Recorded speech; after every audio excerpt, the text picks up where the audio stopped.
All right, hello everyone, and peace of Christ to all of you.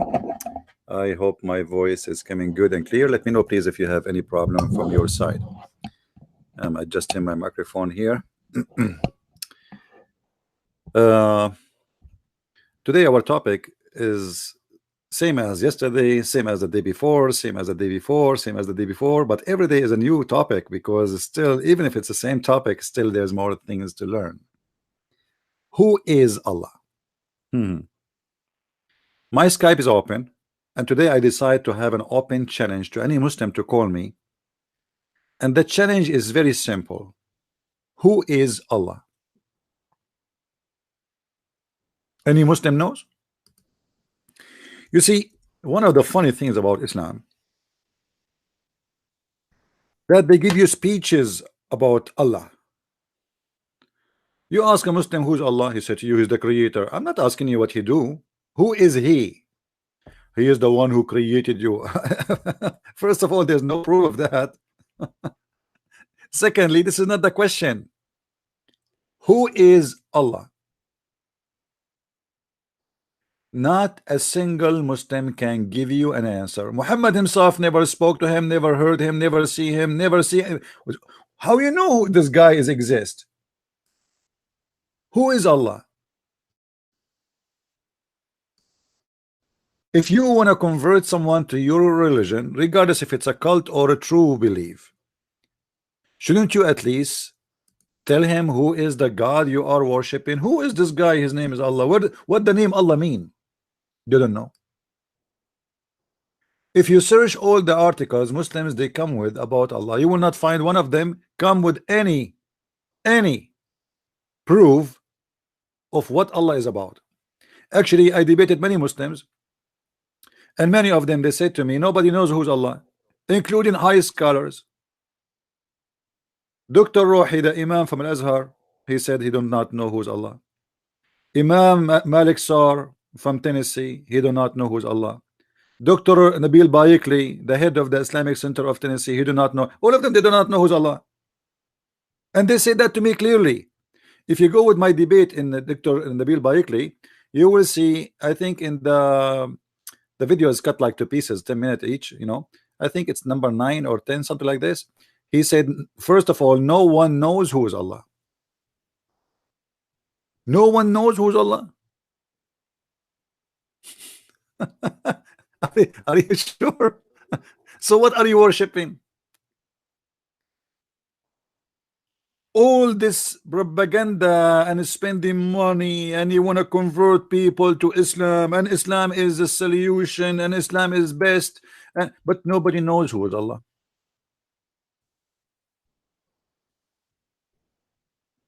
That is the most funny, stupid thing ever you can hear.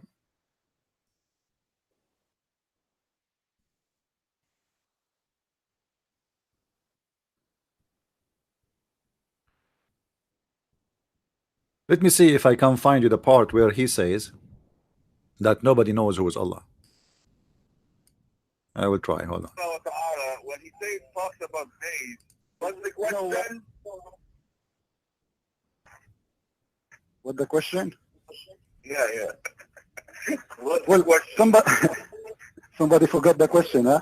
Okay. The question is, somebody asked you, said, how many days Allah took him to create the earth? Yeah, how many days Allah? Yeah. Take the mic, please. Yeah, I need to find. I need to find. Maybe you guys, some of you, I will give you the video where the list of the debate, and some of you, maybe if somebody can volunteer to find me number 7.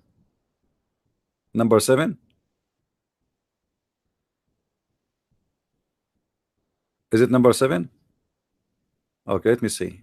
I will go to number 7 then. Number 7.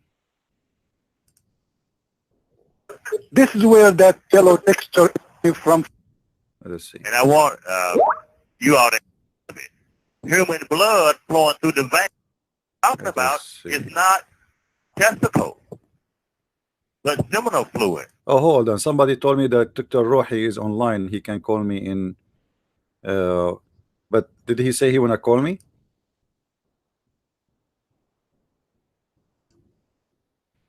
All right.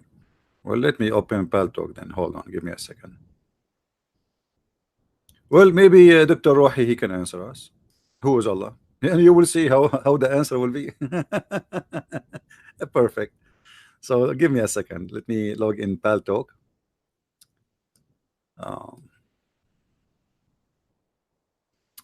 And try to contact him. Oh, that's not what we want.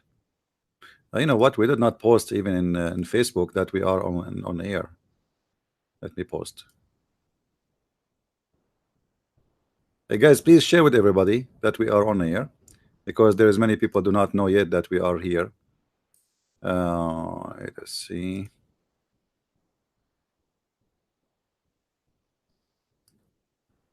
And I will log in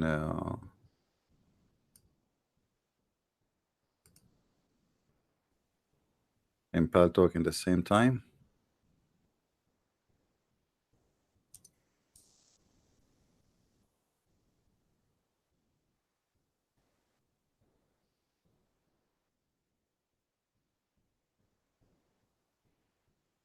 All right.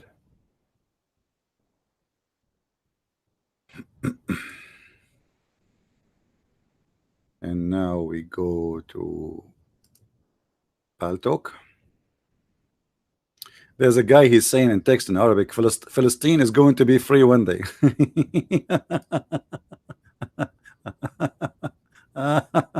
That's a good one, Hassan. How are you doing, Hassan? You watch too much fiction movies, my friend. What about praying that Allah will make Mecca hurrah one day? Even your Mecca is protected by the American. Did you see they ask Trump to punish the Saudi government and not to give them weapon to protect themselves? Don't you see that Trump, he says, if not us, Iran will eat you alive in 2 days, actually in 10 minutes. This is what he said. Anyway, this is not my topic. I don't really, but you can keep praying, my friend. Obviously your God Allah is listening. As long as you are praying to Allah, things will come true. All right. Let us see if Dr. Rohi is online. I don't see him online. The one who said that Dr. Rohi is online, well, he is not. Oh, here you go. I found him, but maybe he is not. Let us see. Aye. Okay, let us see.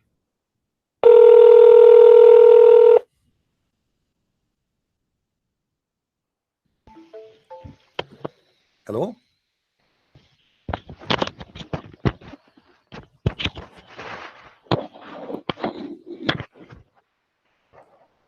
Hello? Hello. Assalamu alaikum, Dr. Rohi. Alaikum salam, Christian Prince. Hi, how are you? I'm fine, very good, very good. I'm glad that you are online, and somebody told me that you want to call me. Actually, we are live on air, and we have a topic which is, who is Allah? Can you please, like you are a person who have a PhD? And by the way, and the other day, some Muslims, they keep saying, how this guy he have a PhD? I mean, some Muslims, they are saying you don't have a PhD. What do you think of that? What's it, Allah? Some You Muslims, ask about Allah and yeah, who's Allah? The topic is who's Allah? yes. Who's Allah? Just a minute, please. All Just right. a minute. So guys, please invite your friends. We have Dr. Rohi with us live on air, as you see. And Dr. Rohi, he is a person who have a PhD from Azhar University, which is the highest Islamic school, which supposedly he have a lot better education than mine. You know, for me, I have a bachelor degree only in Islamic law. Dr. Rohi have a PhD, and you can tell there's a big difference, right? So we expect a high knowledge from a high educated person.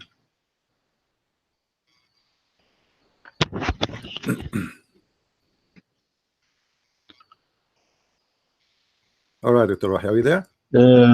Okay, yes.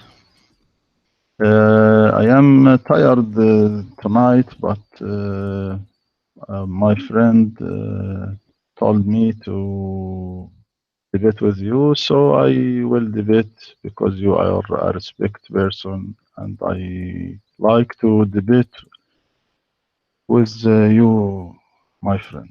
Thank you, Dr. Rahi. You're welcome, and I'm happy to have you with us today.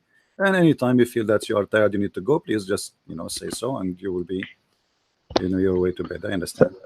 So who is Allah? Thank you. So who is Allah, Dr. Rahi? People are listening. Is my voice clear now? Yes, your voice is good. Your voice is good. Yes, thank you. Hmm. Name of Allah took from Ali Hashay. Ali Hashay, it means he worshipped him. Then this name was given to God only. Look, the most great king didn't dare to be called himself Allah. This name. Say again. So what? The Greek king? I said the most great king didn't dare to be called himself Allah. Name of Allah took from Ali Hashay. It means he worshipped him. And where you get this from? I mean, Ali Hashay, which worship something. So you are saying that Allah is not a name. Allah is just a word mean worship something.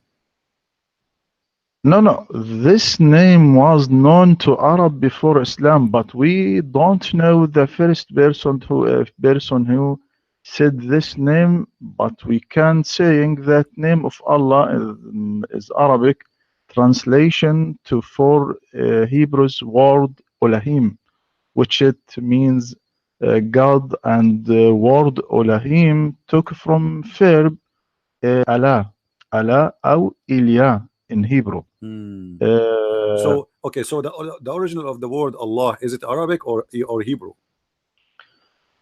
It is from Arabic, it is in Hebrew. So, but you are saying nobody knows who is the first one who used that name, correct? Yes. Okay. And how, as long as you do not know who is the first one who used this name, how you know that this was an Arab? If you do not know him, if you do not know the history, you do not know the date, you do not know the person, how you know that the first one who used it is an Arab? It is in the dictionary of all dictionary in Arabic. There's no dictionary. All the dictionary are guessing about what Allah, because simply there's no definition. Nobody can, like you. Like now, if this is what the dictionary said, here we go, we refuted dictionary, because in order to tell me I am a dictionary and I'm going to teach you about a language, you have to tell me where you get this from, the roots of it. And then what you say to me, that there's a guy, he is the first one who used that word Allah, and we do not know who is he. So how dictionary can come to a conclusion like this? A dictionary is made by a man like you and me. Yes, dictionary Arabic it is reach for the root of the word. Ali Hashay. No, my friend, this is false. The word ilah have nothing to do with Ali Hashay. The word ilah, first of all, is not even an Arabic word. It is coming from the word al or el. In the ancient Aramaic, they used to use one the same as the Hebrew. When they speak about God, they add al in the beginning of the word or at the end of the word. In the new Hebrew, they changed the al from al to el. So now they say Elohim. So El is a word meaning God. It's not a name of a God, but you as a Muslim, you consider Allah as a name, not as a word meaning God, not worshiping something. And you just said to me that the origin of this thing, that somebody he said he worshipped something, and this is Ali Hashay, which means Allah. So Allah is worshipping something. So you Muslims, you worship something, but you do not know what is that thing, because the second you say something, it means it's unknown. Yes. الله يعني اسم الجلالة هو أنا كما قلت اشتق from أله الشيء يعني عبده ثم يعني then أطلق هذا على الخالق, then it means he worship him. My friend, you said you keep repeating the same thing, saying Ali Hashay worship something. So your God Allah is something. How you worship something which is unknown? Because something is mean it's something, it's unknown, it's something.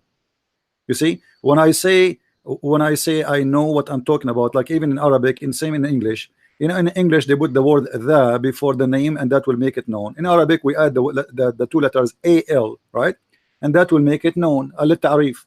So here you are saying to me that Ali Hashay is worshiping something, and you as a Muslim worshiping something, but you do not know what is that something. And this is the question. We go back to zero. What is that something you worship? Who is Allah?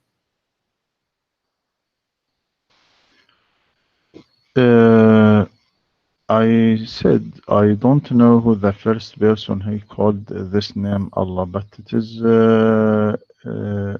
this is a proof that this name is the true name for Allah. Why? Because now look at Lord or God in English or خداوند in Paris in يعني في الفارسي أو ألاهيم بالعبرية أو ديو in French أو divinita My friend, Elohim is not a name. Elohim is not a name of God. Elohim is a word meaning gods, actually, not God. So our God's name is not Elohim. This is not a name. So I'm asking you now, you Muslim, you consider Allah as a name, not just a word meaning God, and now you are telling me that Allah is coming from saying worshiping something. And I repeat myself again, and I know when I'm going to get the answer. That thing you say, you call it something. Allah is something. How in the world we worship something, and which means we do not know who is Allah. You do not know. And all this circle now, you are trying to give me definition about Allah, but you do not know who is the one who named it and why he named it and what it says about, and how you know that is what he meant. There's no proof. Secondly, Allah is not one word. It is al and lah. Al is a word meaning God in the old Aramaic and the ancient Hebrew. Al lah, this is God, lah. So your God name, the true name of your God is lah, not Allah. This is why if you go to the Quran, chapter 1 verse number 1 and chapter 1 verse number 2, it says Bismillah ar-Rahman ar-Rahim, alhamdulillahi Rabbul Alamin. What happened to Allah? It is became lillah, lillah. So what is the name of your God? Is lah. So now your God now is clear, and this Quran, don't tell me Quran is wrong. Quran, you cannot take letters out of the name, because names, they are names. We cannot change them. We cannot take letters from them. The second we take letters, it means those letters are addition. This is why in the chapter 1 verse number 2, when it says alhamdulillah, the al is taken off. Li in Arabic, and you know very well, mean two. So alhamdu, thanks, li lah. That mean your God name is lah. Now you gave me a definition, nobody heard of it, and have nothing to do with the truth. And I'm asking you again and again, who is lah?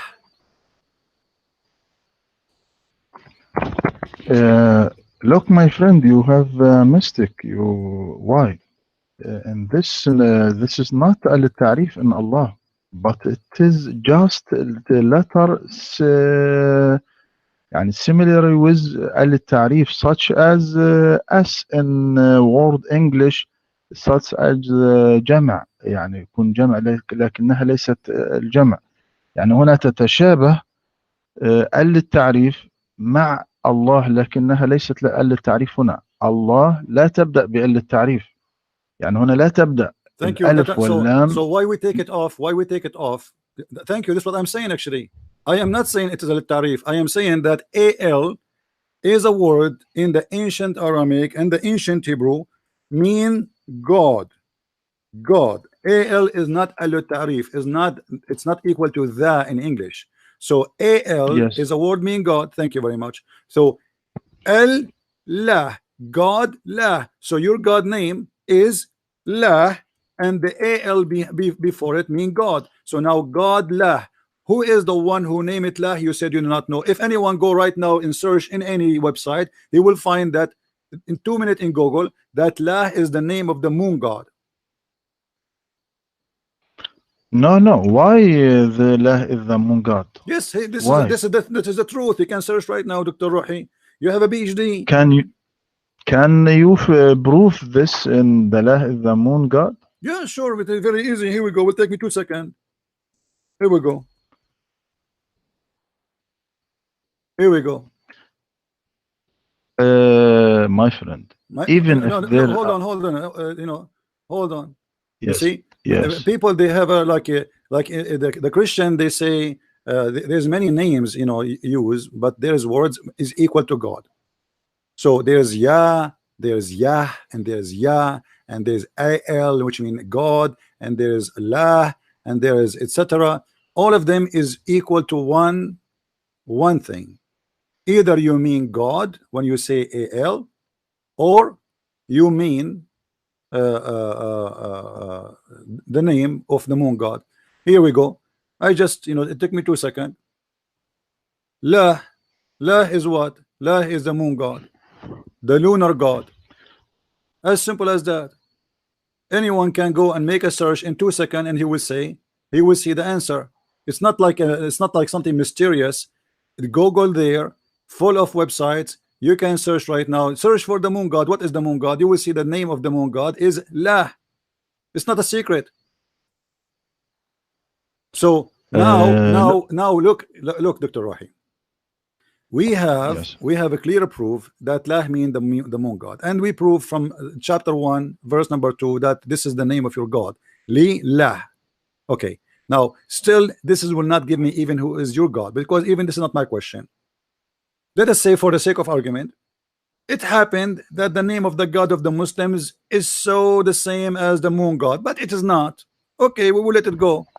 But who is this God? Still we do not know. Or what you are saying to me, that we as Muslims will worship a God, his name is La, and this is the same name of the moon god, and all religion is based on the moon. We fast by the moon, we break fasting by the moon, we celebrate by the moon, everything in Islam based on the moon.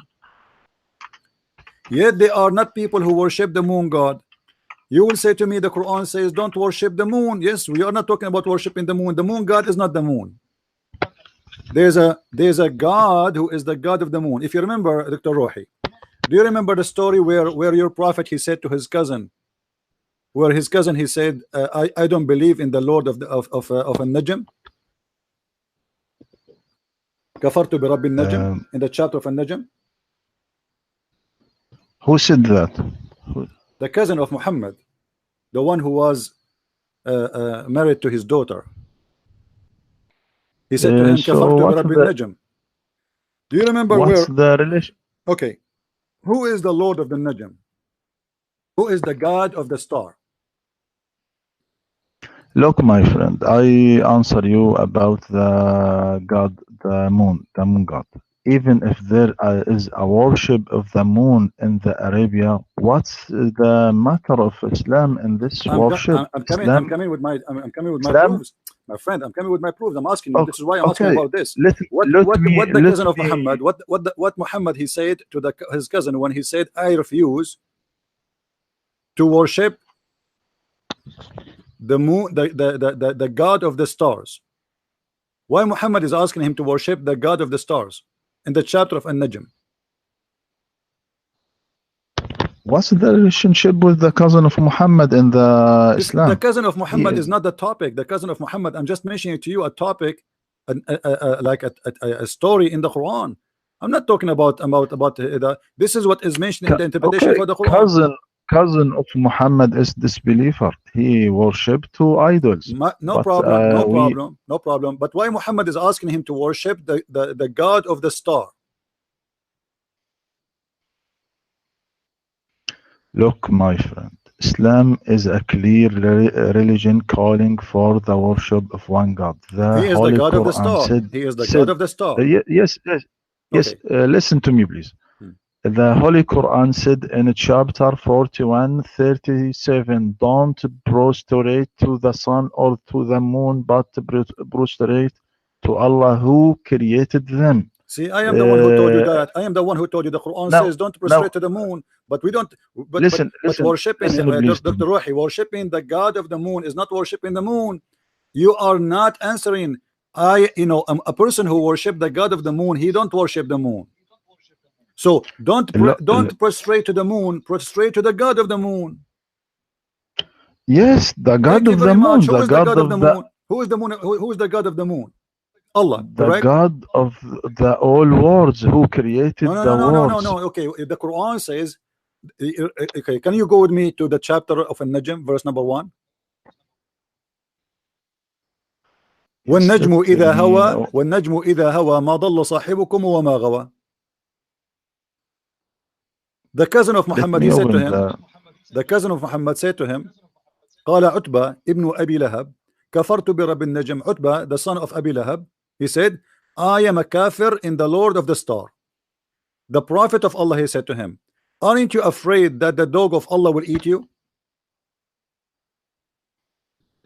أما تخاف أن يأكلك كلب الله. Okay, why Muhammad saying that the Lord of the Star, he have a dog and he will eat you if you don't believe in him?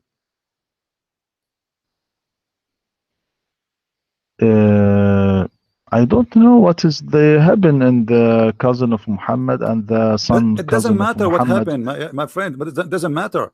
Your prophet is taking old legend that there's the God of the moon, the God of the stars, he have dogs, and if anyone who don't worship him, they will send his dog to eat him. As you see, this is your prophet talking. This is not me, this is not you. قال رسول الله صلى الله عليه وسلم أما تخاف أن يأكلك كلب الله.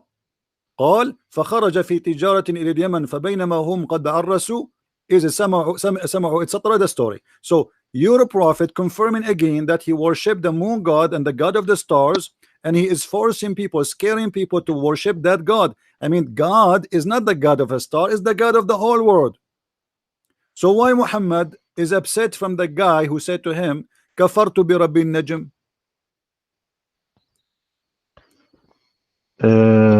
Let me set this hadith and insert this hadith, please. All right. كفرت برب النجم.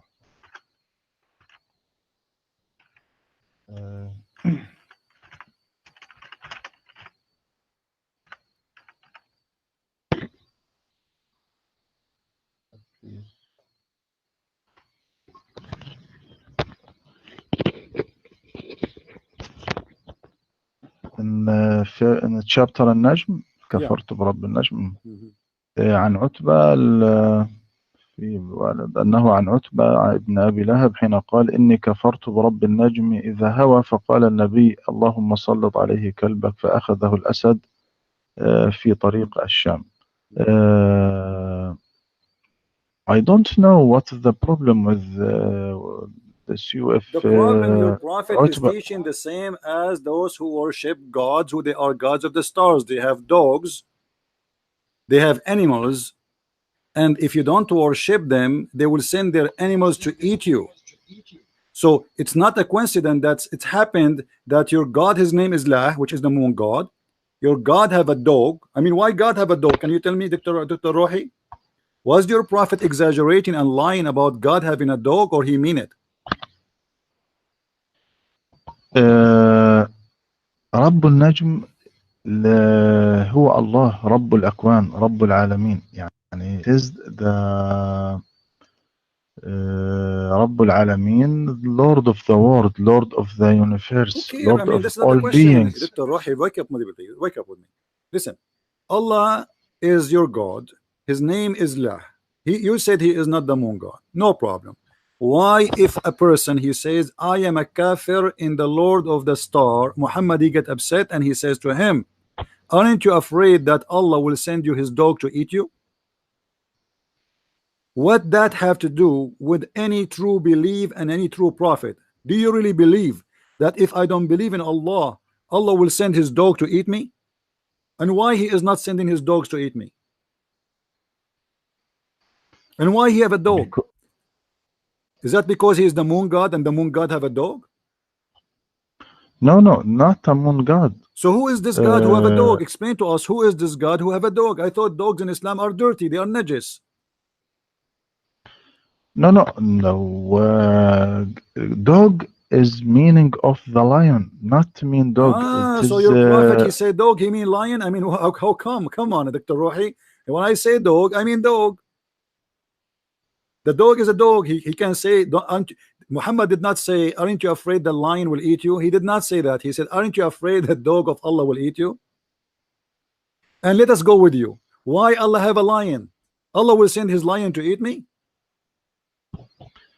Yes, all the creation it is belong to Allah. No Lion, problem, no dogs, problem. all But how Muhammad he knew that Allah have a dog in heaven? Where did he get this look in information this from?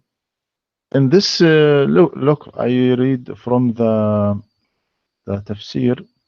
What's it? قال النبي صلى الله عليه وسلم اللهم سلط عليه كلبك فأخذه الأسد في طريق الشام. كل التفسير كده. فأخذه الأسد في طريق الشام. Okay. The lion took him in the way of the So your Sham. prophet he prayed for Allah dog to eat him. He prayed to Allah to send his dog to eat him, but a lion he ate him. That's mean your prophet prayer did not work. Look what he said. Yes. You are the one who said that. You said your prophet he said he prayed to Allah to send his dog to eat him. Question, first of all, how Muhammad he knew that Allah have a dog? How he knew that he, Allah, is a God who have dogs and he can send them to eat people? And secondly, the guy was not eaten by a dog, he was eaten by a lion, according to the story.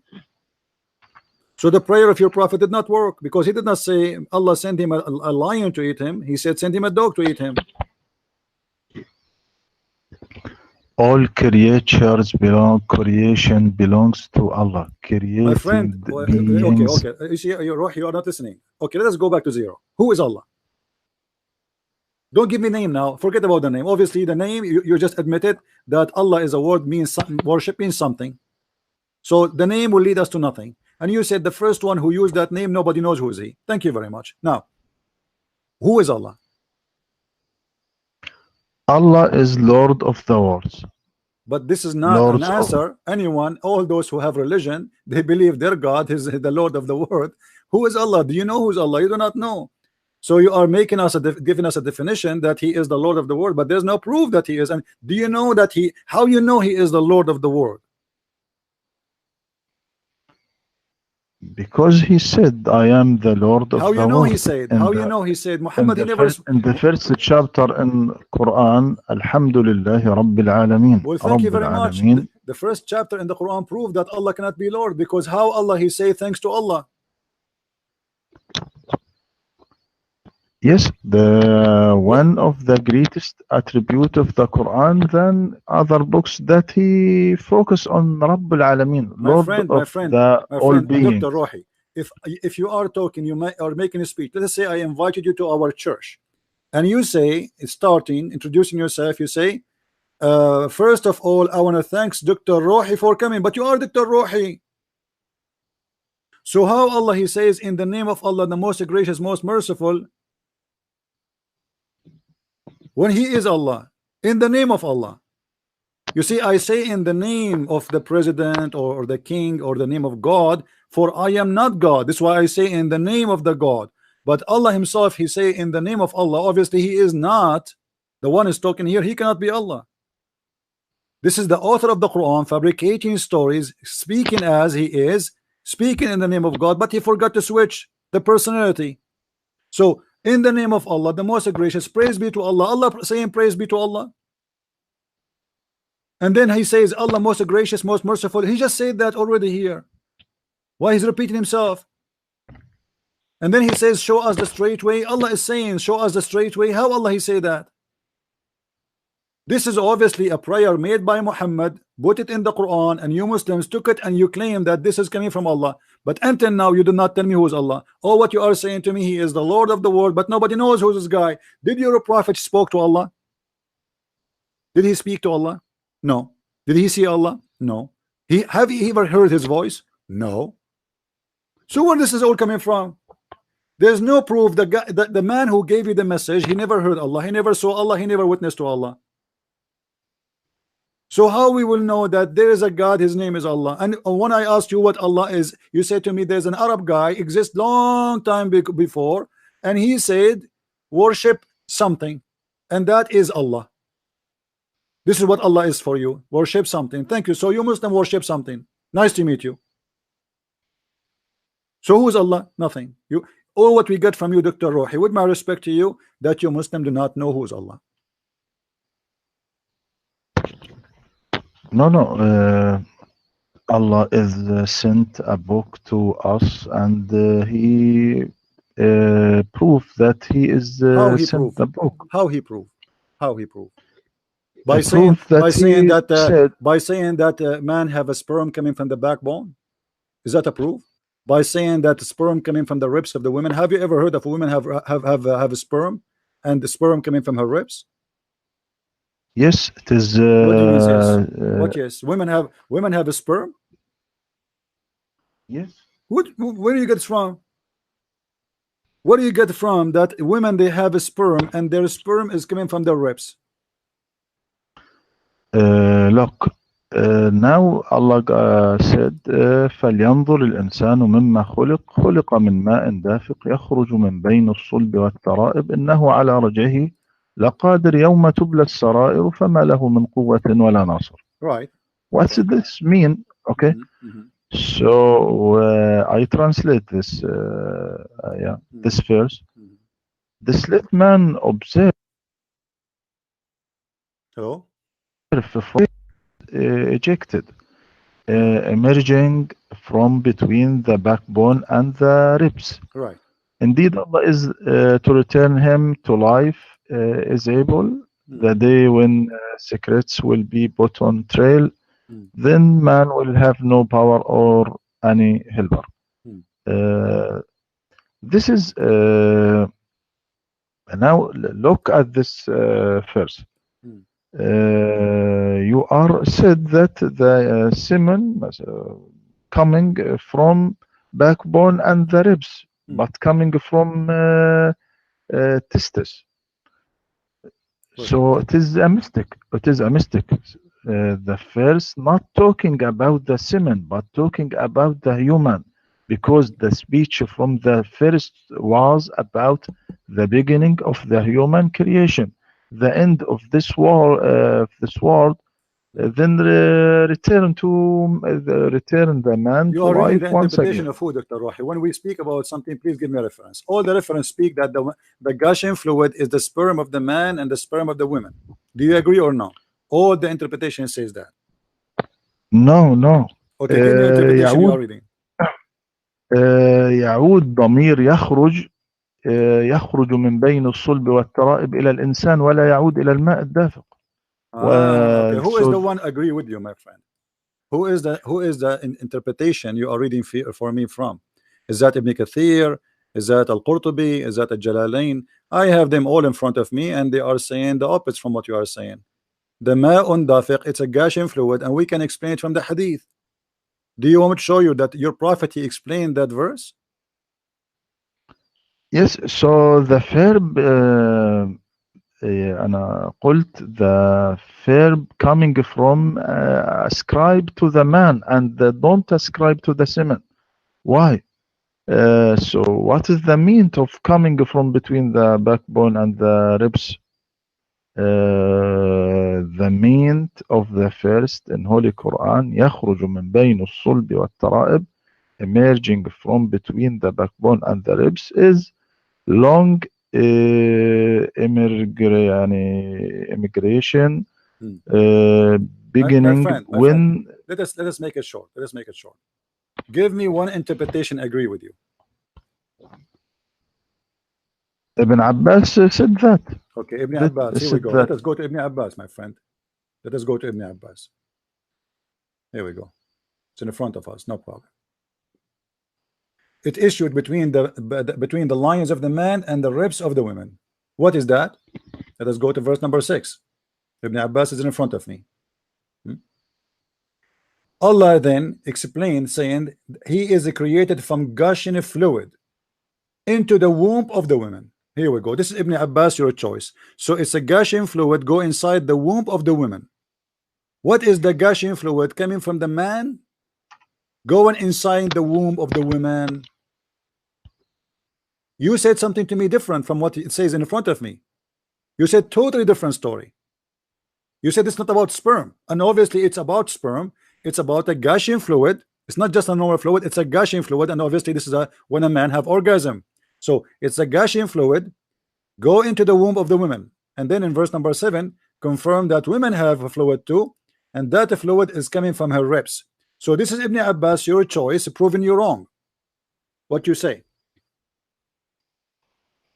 Now I open the tafsir. The tafsir in front of me in the screen. People, they can read it in English too. And this is the official government website of the Kingdom of Jordan. هنا يقول في تفسير النكت والعيون يخرج من بين الصلب والترائب فيه قولان أحدهما من بين الصلب والترائب من بين صلب الرجل وترائبه من بين صلب الرجل وترائبه قاله الحسن وقتادة. هذا هو القول Translate الأول. please, translate so people they can understand. Okay. So there's a gushing fluid, correct me if I'm wrong, according to what you said, gushing fluid coming from between the backbone of the man and the ribs of the man, correct? Yes. Okay. Correct. What is the gushing fluid come from between the backbone and the ribs of the man? What kind of God he says that the sperm of the man is coming from the backbone, between the backbone and the ribs of the man, according to you? This is what you said. This is the opinion of Qatada. Okay, we went with the opinion of Qatada, but this is horrible. What kind of God he says such a thing? What the sperm of the man have to do with the ribs of the man?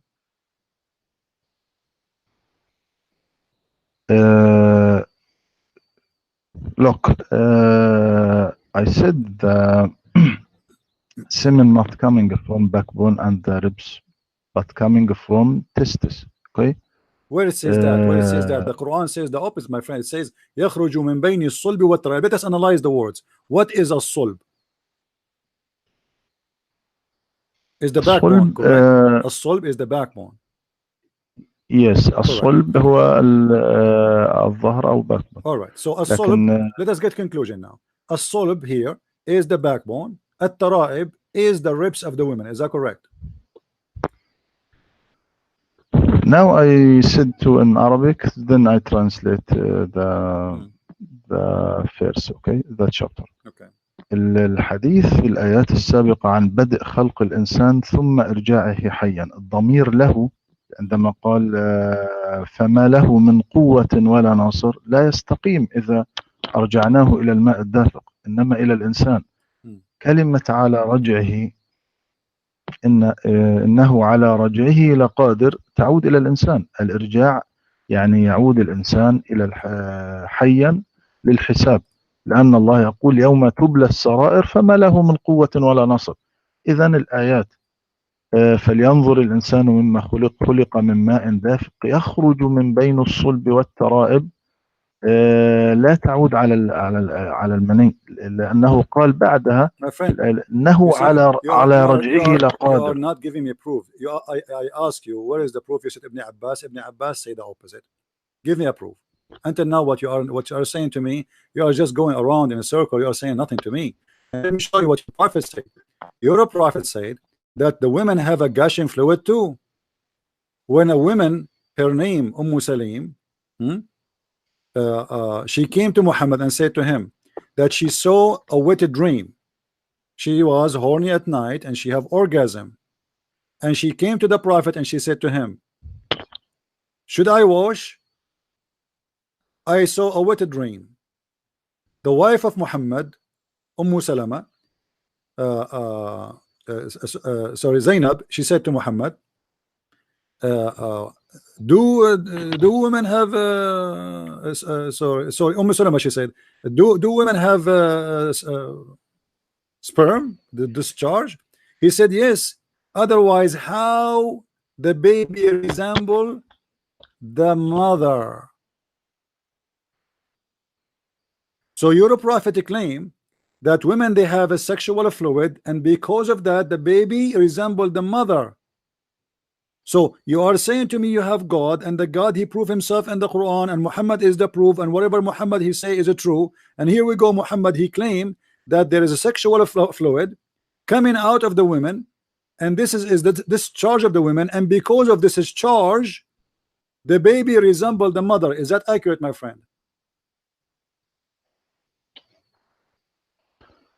Do you want to read now, do you want to read for you the hadith in Arabic so you can get it better?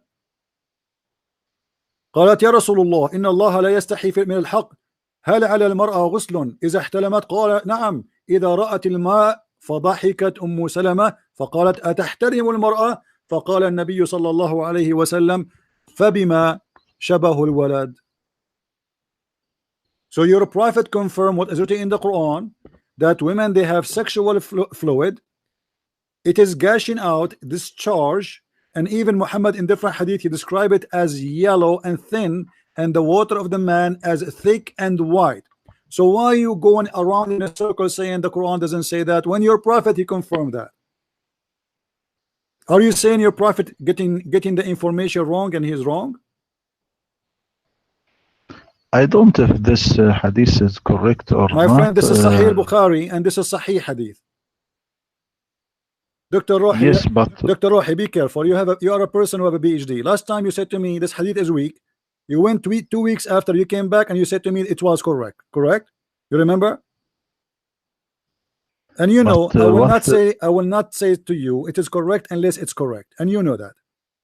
I am speaking to someone educated, he have a PhD in Islam, and not to a kid in the street. So this is Sahih Bukhari, hadith number 6091. And I can give you tons of hadith the same, and all of them are correct. So now, was Muhammad wrong?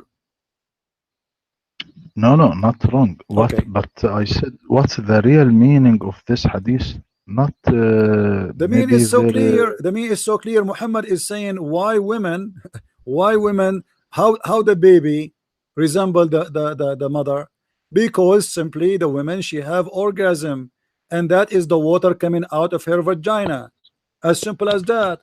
So do we need really like a scholar to give interpretation for this? Anyway, we can go to the scholars. We can go right now to any scholars and any, you know, Ibn Kathir. We can go to Al-Qurtubi, Al-Tabari, Al-Jalalain, whatever you want. All of them agree that this is the case. In the ancient time, there is no science and no how the baby come. It is so as Muhammad, we see. So you are saying Muhammad, because he was ignorant, he do not know? No.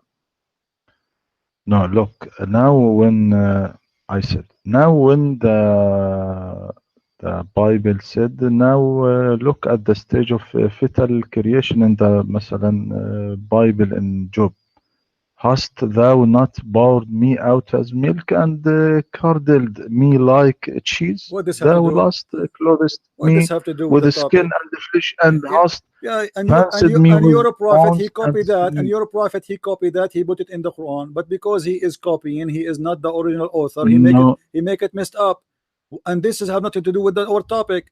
Here you will see that your prophet, he is speaking about women have gushing fluid. The interpretation in front of me, it says it clearly that women have gushing fluid. Okay, let me ask you, when Muhammad he said here that this women, she have a sexual discharge, and he said this is why the baby resembled the mother, Muhammad is saying that based on what? Please listen to me now. As the first in Bible, ألم تصبني كاللبن وخثرتني كالجبن كسوتني جلدا ولحما فنسجتني بأطعم. My friend, what does have to do with the ribs of the women and the backbone of the man? Does it say there that God he made us from backbone? Please, my friend, listen to me. You are taking me out of the topic. We can talk about this after we finish. There is a mistake in that verse. Why you are mentioning that verse to me? There's no mistake there. We are talking about something different, Dr. Rohi. I want an answer. Why in the world your God and your prophet both they think women they have gushing fluid, and that fluid make the baby look like them, and that gushing fluid is coming from the ribs? I have all the interpretation in front of me. All of them they consist, and they say that the ribs of the women at Taraib is the ribs of the women. The first chapter of Quran in Surah At-Tariq is clear that he ماذا يقول فلينظر الإنسان مما خلق من ماء دافق يخرج من بين الصلب والترائب نات سمن نات ماء دافق إنه على رجعه لقادر يوم تبلى السرائر إنه الإنسان. So I translate, let man observe from what he was created. He was created from a fluid ejected, emerging from between the backbone and the ribs. Indeed, Allah is to return him to life is able. So the day when secrets will be okay. put on So to you just said that your God, he said, you repeat the same thing, that you are created from ejected fluid, ejected from where to where, Mr. Roy?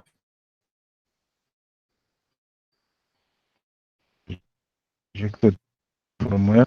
Yeah, from where to where? Uh, Ejected, because ejected mean it's a Gaussian fluid. It's a fluid is motion is in a motion.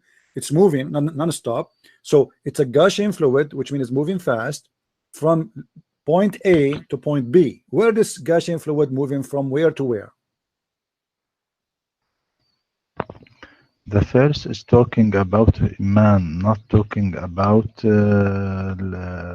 cement. The first not talking about the cement, talking about the human, because the Who agree speech with you? from the Who agree first with you? was No, no, no, about my friend. That it's the human. Yes, it's about the human, but the human is created from Gaussian fluid, ejected. You are the one who said that a second ago. Look at the man. Why the man don't look how he was created?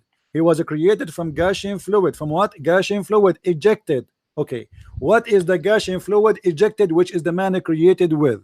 Tell me. I'm listening. uh, I know, I see. Look at the verse carefully. Look at the verse carefully. It is talking about the human, not talking about the fluid, My friend, for sure it's the talking cement. about the human. The human, how he was created from Gaussian fluid. What is the Gaussian fluid? Explain to us. What is the Gaussian fluid?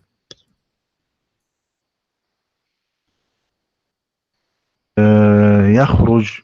No. What is the Look, Gaussian fluid? Before, يخرج. don't go to. Let us take it one by one, because obviously, it doesn't matter how high the person I'm speaking to with education. Still, I have to do the same procedure always.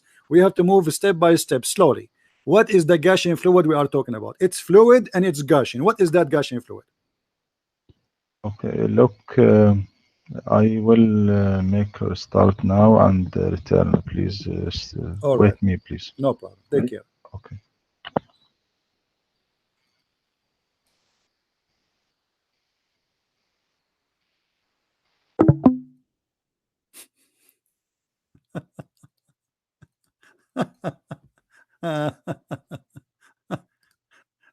Yeah, right.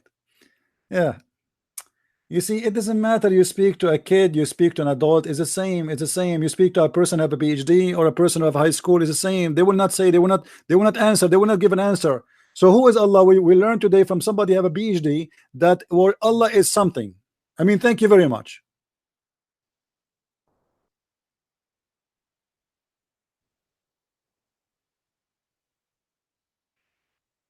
And each time we go in a hot position, either he say he have to go back, he have to go to sleep, I will contact you next week, or I have to restart. Now what he will do, he will go and research and Google, see to what he can do.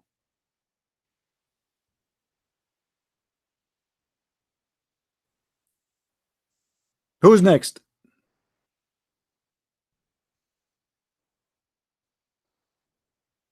Who's next?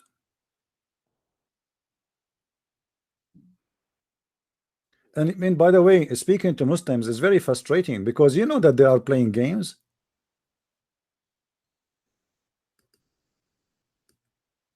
He knew, I knew. It's a game. It's like, it's not. We are not debating.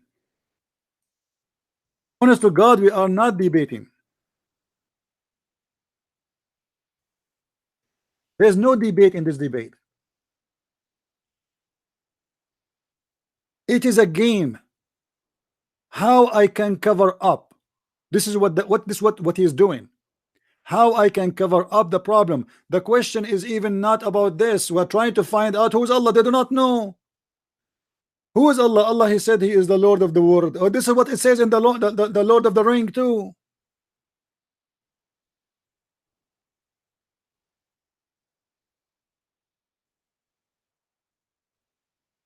How I can follow a God? I have no idea who is he. I hope Dr. He will call me back again. Let us hope.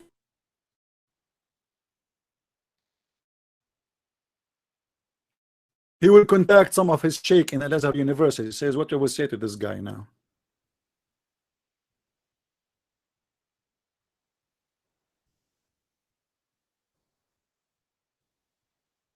My voice is broken. Is my voice is good?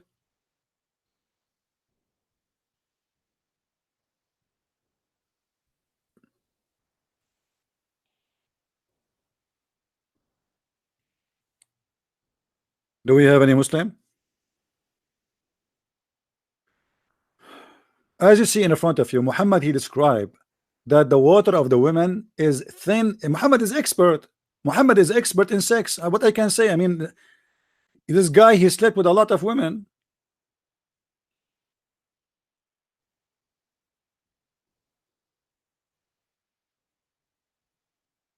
The messenger of Allah said, the man water is thick and white, and the women water is thin and yellow.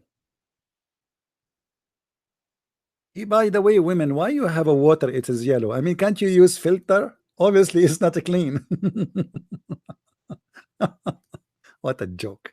This is a prophet of God teaching people that you have a water it is yellow and thin. Hey women, you have water it is yellow and thin, and the man, your water is white and thick. I mean, this is education. And to explain to us what? To explain to us that whichever of them comes first, the child will resemble the parents. I see, I'm going to convert to Islam now. This is science. And this guy playing all this game to me to say to me, oh, the gushing fluid does not mean the sperm.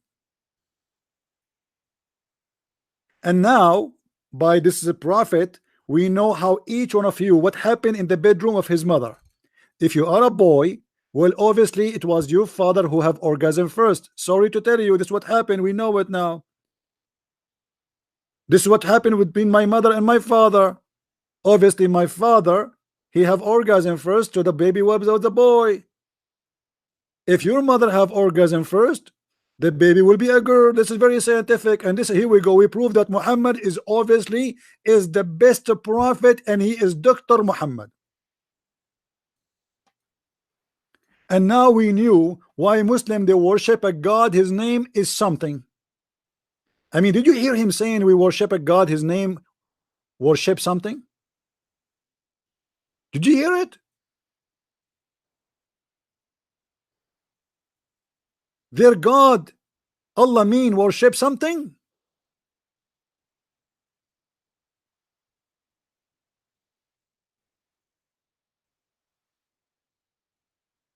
What is that? And this is why I don't like to have a Muslim guest in my show, because I'm afraid most of you will convert to Islam after you hear the science and the knowledge and how convincing they are. You see, they are so convincing when they speak to somebody who speak no Arabic. He have no knowledge. He do not know what he's talking about. If you have all those requirements, the Muslims will be so happy to jump on you, not to debate you. They will jump, they will challenge you to debate. Look, go YouTube right now. See how many Muslims challenging everybody there, but nobody is challenging me. And the poor me, I stay here for 5 hours, 6 hours.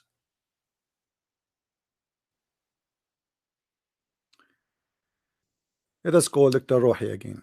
Maybe he's back.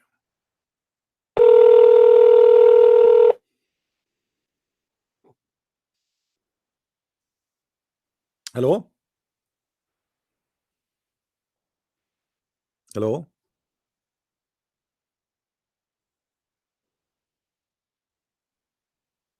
Hello? Doctor, I hear nothing. Are you there?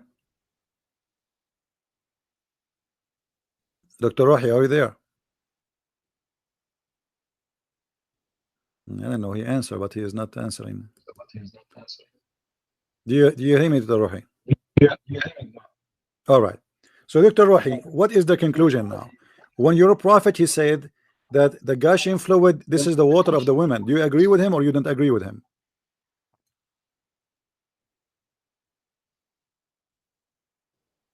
Hello?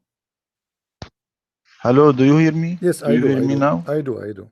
So do you agree with your prophet Yeah, when he okay. said that the women, when she have orgasm, the baby will resemble her? And this is the gushing fluid of the women, which is coming from the ribs. Do you agree with him or not? I don't know the true meaning of this hadith, My friend, because the true meaning not is very clear. Okay, as Quran. Dr. Rohi, do you know the hadith where it says in Arabic? I will read for you in Arabic, so you don't say I did not get it. أخبرنا إسحاق بن إبراهيم قال أنبأنا عبد حدثنا سعيد عن قتادة عن أنس قال قال رسول الله صلى الله عليه وسلم ماء الرجل غليظ أبيض وماء المرأة رقيق أصفر فأيهما سبق كان الشبه. Are you aware of this hadith? Yes, it is speak about the semen of the man. So this is about the semen. Thank you very much. So this is about the semen. Okay.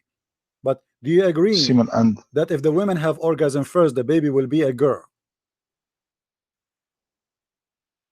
yes, yes. What is the problem? The problem women have no semen. The problem the women have buwaida. My friend, your prophet, he did not say women she have an egg. He said women she have a thin yellow water, and the egg of the woman, talking about the discharge, the charge come out. This is not internal, this is outside. So he's talking about the water will show up out in her vagina. This is thin and yellow. This is not the egg, so don't mix things up. So here he's talking about whoever comes first, the baby will be the same as the parents, and you agree with that. You said there's no problem with this. So what is the water which is ejaculated of the man is white, thick sperm. What is the water ejaculated of the women? It is yellow and thin. And whoever comes first, the baby will resemble the father or the parents. And you said you agree with this. But anyone who is listening, he knew that this is false, absolutely false. If the baby is born, when the baby is born, have nothing to do with the who have orgasm first, especially we are talking about the gender. Your prophet saying here that whoever come first, the gender will resemble him. This is absolutely false. What do you say? I have a problem in my computer. Dr. Rohi, the problem is not in your computer. The problem is in hadith. The problem is in the Quran. It's not in the computer. Come on. You are trying to make excuse. I'm getting it. I'm getting it. It's okay. I understand. You are not the first one who make excuse to go. My friend, that problem is here. Stop saying I need to restart. I have a problem. I know what is the problem. The problem, you do not know what to say. What kind of a prophet he claimed that he is speaking in the name of God, yet he said that whoever have orgasm first, the baby will resemble the parents. And I'm so upset from my father, by the way. And look, because my father have orgasm first, I look like him. I look scary. I wish my mother she have orgasm first. What kind of knowledge this knowledge is?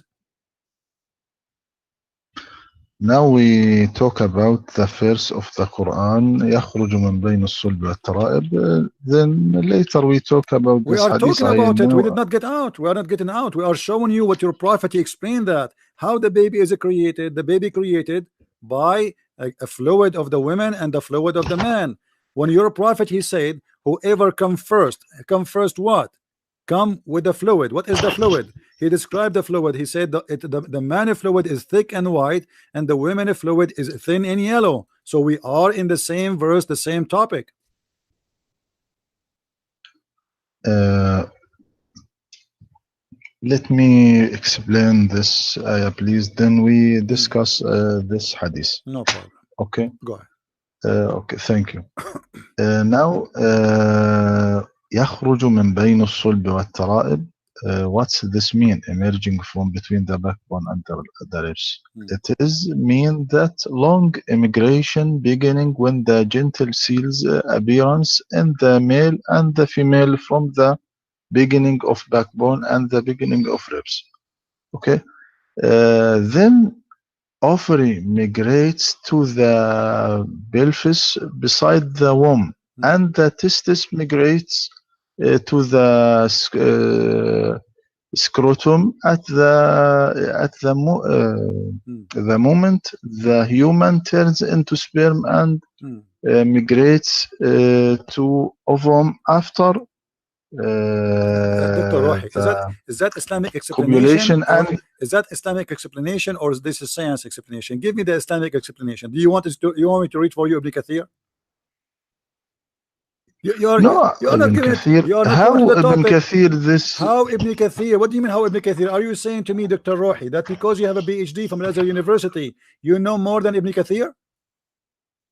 Are you claiming that? Are you claiming a knowledge that you have more knowledge than Ibn Kathir? Are you claiming that you have a knowledge more than other scholars? No, Ibn Kathir not study in a university and so study what does that the... mean? What does that mean? You are how you come to the conclusion that this is what the Quran meant? I mean, you need to give me a scholar. You learned and I learned. You see, I am not a person of a PhD like you in Islam, but I studied in Islamic school. I have a degree in Islamic law, and I know how it works. You cannot mention something without mentioning a scholar. You have to prove it with a proved scholar. This is Ibn Kathir, and he speak that this is about the sperm. It's not up to you. All the scholars, they agree that this is about the sperm. So when you say to me this is not about the sperm, you have to prove it. Read with me carefully. This is what Ibn Kathir says. He is created from water gushing forth, meaning the sexual fluid that comes out bursting forth from the man and the women. Do you see it? This is Ibn Kathir. I'll read for you in Arabic. I'm showing it to the people in English. It says يقول ابن كثير في تفسيره ثم خلقنا النطفة علقة إن الله صير النطفة وهي الماء الدافق الذي يخلق من صلب الرجل وهو ظهره وترائب المرأة وهي عظام صدرها وما بين الترقوة إلى السرة. Do you see it? So all the scholars agree that your prophet, he meant by that a sexual fluid of the women and a sexual fluid of the man. And whoever come first, as your prophet said in the hadith, he is going to decide the gender of the baby. And this is a sahih hadith, as you see. Everybody can see in the screen. It says that this is sahih hadith. The Messenger of Allah said, the man water is thick and yellow, and the water and white, and the woman water is thin and yellow. Whichever of them comes first, the child will resemble the parents. So now we have interpretation agree with the hadith, agree with the Quran, Quran agree with the hadith. The picture is perfect. How that can be God? Ibn Kathir not a holy man. Gee, the just scholar by this science that known in his time. All the names you mentioned to me, they are not holy name men too. But obviously, you choose your cherry. When you want Ibn Kathir is good. When you want, you don't. He's not good. Okay, choose for me a person you like. Which interpretation you like me to read for you? Which is going to show you that you are wrong again?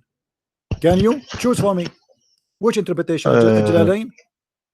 Is a Jalalain is good for you? No, not a Jalalain. The Quran, you must study the Quran so let us make it simple. According to the science of this time. So you don't want any Islamic scholar to explain the Quran, because obviously their explanation will prove Islam to be wrong. So we need to manipulate the Quran today and change the interpretation which is taught for centuries by Muslims. Yes. And today we need to update it and change it. So you are saying to me the interpretation of the Quran is changeable because we discovered that this is wrong. So it was okay to believe this is what. So what about Muhammad saying that? Are you going to say we should say to Muhammad you are wrong? When Muhammad is said, no. If the man have orgasm first and the women have or the women have orgasm first, the baby will resemble the parents. Was he wrong? The Quran not said this. The Quran not said this. But I don't this hadith, the meaning, the true meaning of this hadith, but Quran not say. What do you mean the Quran not saying? What do you mean the Quran doesn't say that? No, the Quran said that. The Quran mentioned that the man is created from a sperm. Do you want to show you the verse? Yes, the man created from a sperm. Thank you very much. Thank you very much. So he is created from a sperm, and this is what he's talking about. This is why it says dafiq. Dafiq is a gushing fluid. It's a gushing fluid moving so fast. There's nothing have to do with the baby is gushing fast except the sperm. What is gushing fast? ejaculated, coming out. What is that? Let me speak in Arabic, then I translate this. But let us before you go, Dr. Rohi, you agree with me that all Muslim scholars agree with me that this is, according to Islamic scholars, it's meant the sperm of the women coming from her ribs and the sperm of the man coming from his backbone. But you come in with a new idea that because today we discover that this is stupid, so now we need to change the interpretation of the Quran. No. Then you have to give me one friend. scholar agree with you. Don't tell me no. I showed you Ibn Kathir, I can show you Al-Qurtubi, I can show you Al-Tabari, I can show you Jalalain. The first said what the first said من بين الصلب والترائب لم تقل من الصلب والترائب كلمة من My بين. friend, a solb is a solb of the man, a taraib and a taraib of, go to the dictionary. You are the one who mentioned to me dictionary, right? You can open the dictionary right away and you will see that the word taraib is not just the ribs, it is the location of the necklace of the women. Taraib is not the ribs, it is the location of the necklace of the women. So when you see there is in the chest of the woman, there is a little hole in the top of her chest, and this is where the necklace will stand. That is a taraib. So this must be about women, and this is what all your scholars are saying. A taraib is the location of the necklace of the women. We can't play with it. This is Arabic language. If you do not know Arabic very well, you can open the dictionary right now and you can read it. No, look, my friend. الصلب والظهر لا يقصد بالظهر العمود الفقري فقط. يقصد به الظهر بما يشتمل عليه لأن العمود الفقري يعجز. My friend, it doesn't say ظهر. It doesn't say ظهر. It says صلب. صلب is the backbone, is the last bone in the chain, is not the back. A solb. This is called a solb. Let me teach you something, my friend. A solb is called solb because simply the human being, all his bones can be burned, can be destroyed, except that little bone is very hard and will not be destroyed. This is why it's called a solb. So he is saying to you, it's coming from the between that location and the other location. The first location present the man. This is why even in your culture they say to you that, you know, from the back of his father, they mean the solb, because the Quran says that. So يخرج من بين الصلب is coming from between this and that. If you're a scholar, they will say this is for the same body of the man. Even that will be a problem, because your God is saying that the sperm of the man is coming from between the ribs of the man and the backbone of the man. How No, God can say that? This is what you are trying to say to me. You're trying to say to me, you know what it's meant here, that this is about that the baby is created from the ribs of the man to the backbone of the man. Not said that. He said it is not من بين. لم تقل من الصلب. Not said from the backbone. Between. It doesn't matter because it's between two bodies, two human beings. Because the man, he cannot make a baby alone, my friend. Have you ever heard of a man he have sex with himself and he get pregnant?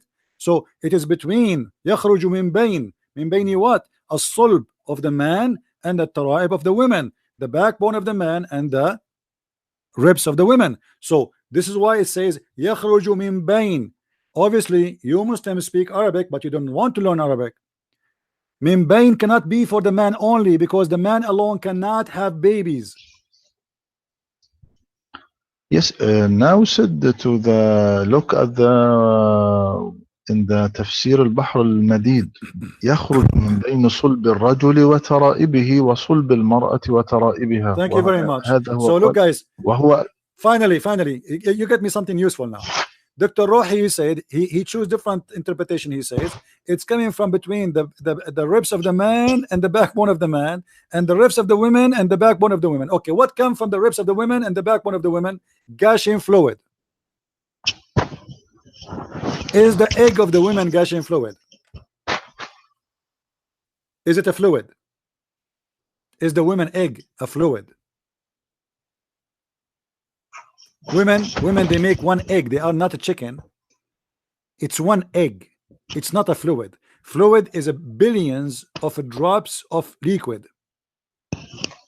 This is what the fluid is. We cannot say the egg is a fluid.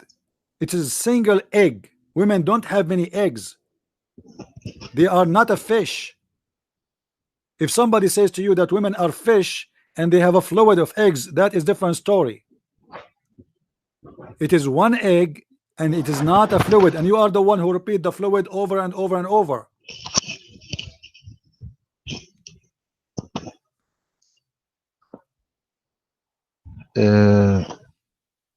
You don't understand the chapter. Okay, Dr. The Rohi, verb forget coming about this. from Ascribe the man and don't describe my friend, you are saying I don't understand. You are saying I don't understand. Look like not only me I don't understand. Ibn Kathir don't understand. Al-Qurtubi don't understand. Al-Tabari don't understand. Al-Jalalain don't understand. So all of us we don't understand, but you understand. When you say to me you don't understand, when you say to me, Dr. Rohi, when you say to me you don't understand, I want you to say to me, look like you and Ibn Kathir and Al-Jalalain and Al-Qurtubi and Al-Tabari and all the scholars don't understand. Say that, because I am not quoting to you what I understand. I'm quoting you what they are saying. Is it this what Ibn Kathir said? Are you willing to say, look like Ibn Kathir and the Christian Prince don't understand? Say it. Why nobody of the Islamic scholars accuse Ibn Kathir of fabrication for saying such a thing the Quran does not mean? Why nobody accuse Jalalain? Why nobody accuse Ibn Abbas? You mentioned to me Ibn Abbas, I open Ibn Abbas for you. Ibn Abbas, he says the ribs of the women.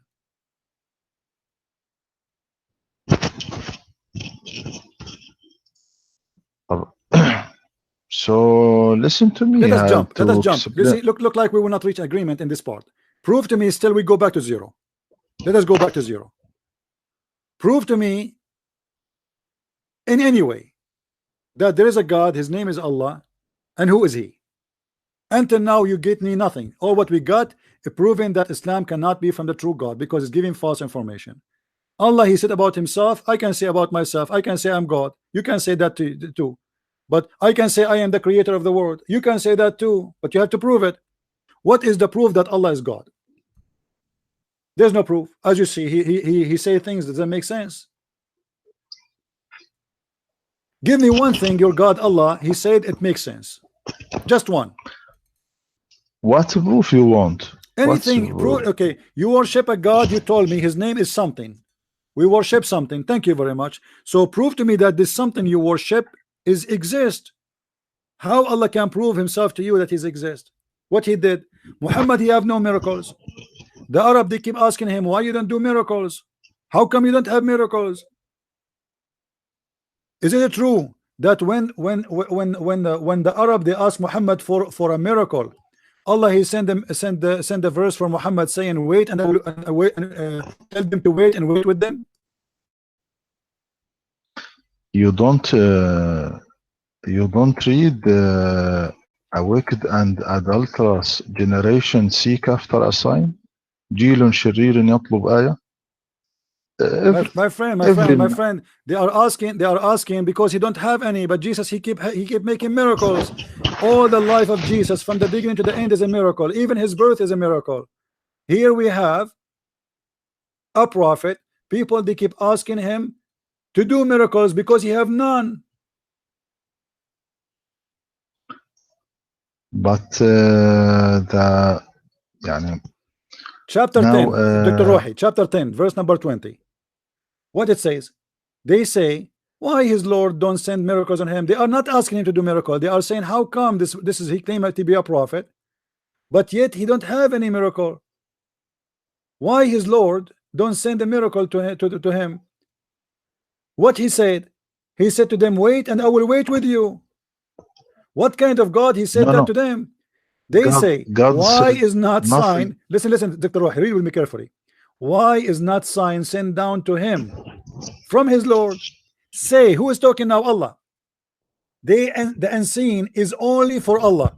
What? To know. Then wait ye, I too, I will wait with you. Allah will wait with you. Who is waiting here, Muhammad or Allah? What kind of answer? Why Allah did not say that about Jesus?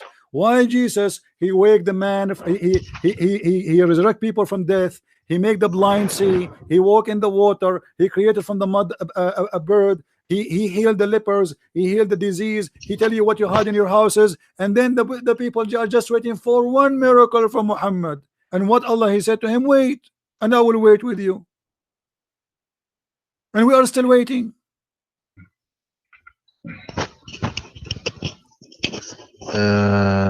What Allah said in the Holy Quran about the miracle?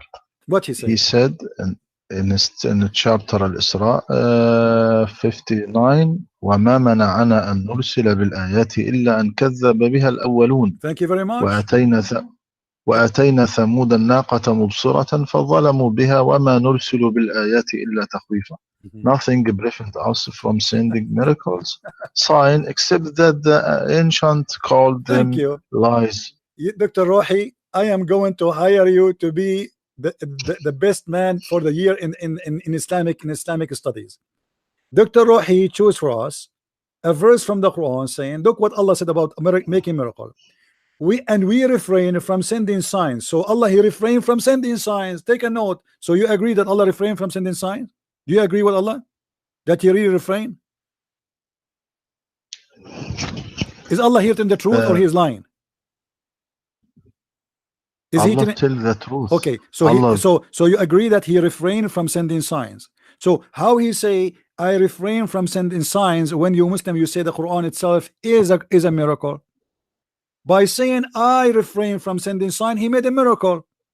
The same phrase, it is saying he refrained from making miracles, he is making a miracle. How crazy that is. It's like saying I refrain from cooking when I am cooking live on camera. It's like saying I refrain from drinking when I am drinking. It's like saying I refrain from smoking when I am smoking. So how Allah he say I refrain from making miracle when supposedly the Quran itself is a miracle? That is additional proof that the Quran is nothing and never was a miracle, and it's not a miracle, and the Arab always make fun of it. And now here is the other lie. We refrain from sending miracles. Why? Because former generation, they did not believe in them. This is a lie. All the Christians believe in the miracles of Jesus. Most of the Jews converted to Christianity and they believe in the miracles of Jesus and all the prophets. So where is the ones who they are, and what does have to do with sending miracles? There's many people until now don't believe in Jesus, but yet he did miracles. There's many people don't believe in Moses, but yet he did miracles. Since when that God he will strike? Look like your God is a French guy in France. He have a strike every 2 days about going to the train station.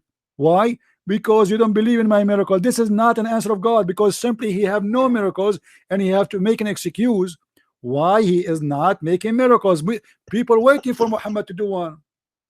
So what he say? Oh my God, he refrained because you don't believe in it anyway. Well, let me tell you something, Dr. Rohi. I am a prophet, Christian prince, and the God who sent me to you, if you ask me to do miracle, I will say to you he's refrained because the Muslim don't believe in it. How silly. What do you say? No. What I say? I say there is no connection between miracles and the prophecy, because the prophet is sent by God to guide the people. So what is the connection between the prophecy? There's a connection. There's a connection. There's a connection. No, hold on. Split the sea. Hold on. Dr. Rohi, look like your PhD is not helping you. Isn't it Allah who asked? Isn't it Allah who asked the Jews? Isn't it Allah who asked the Jews not to believe in anything unless a prophet he make a sacrifice, and then Allah he sent the fire to eat it? No. What do you mean no? Now listen. What do you mean no? No. You see, I want you to get me busted. What do you mean no?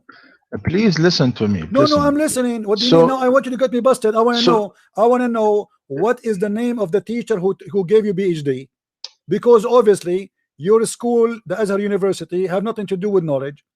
الذين قالوا إن الله عاهد إلينا ألا نؤمن لرسول حتى يأتينا بقربان تأكله النار قل قد جاءكم رسل من قبل بالبينات. Why you are saying to me no? Chapter 3 verse number 183. They are asking him, saying to him, Allah said to us, we will never believe in any messenger unless he sent to us down a fire to eat a sacrifice we present to him. And if he do, he is a prophet. Do you see it?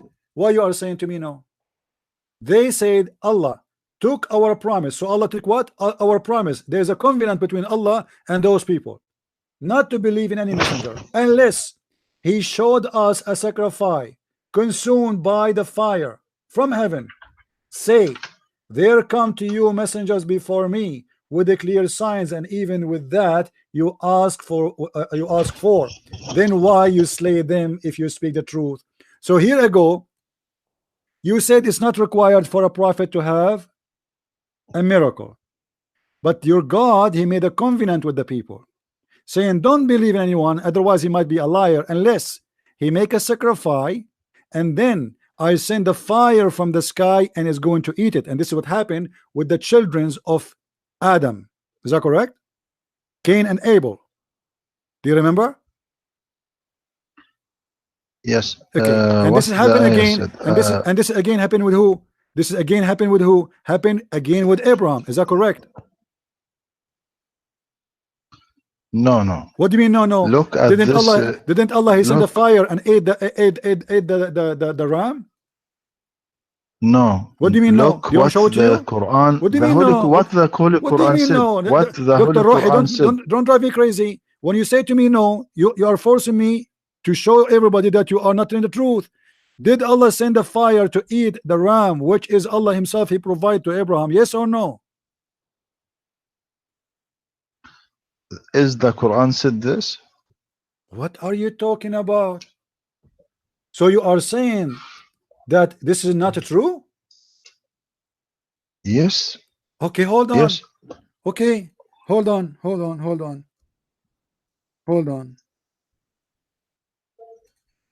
No problem.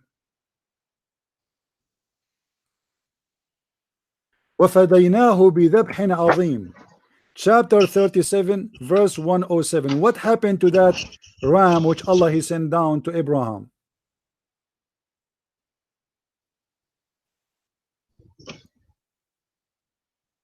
بذبح عظيم. Where the fire that you said the fire?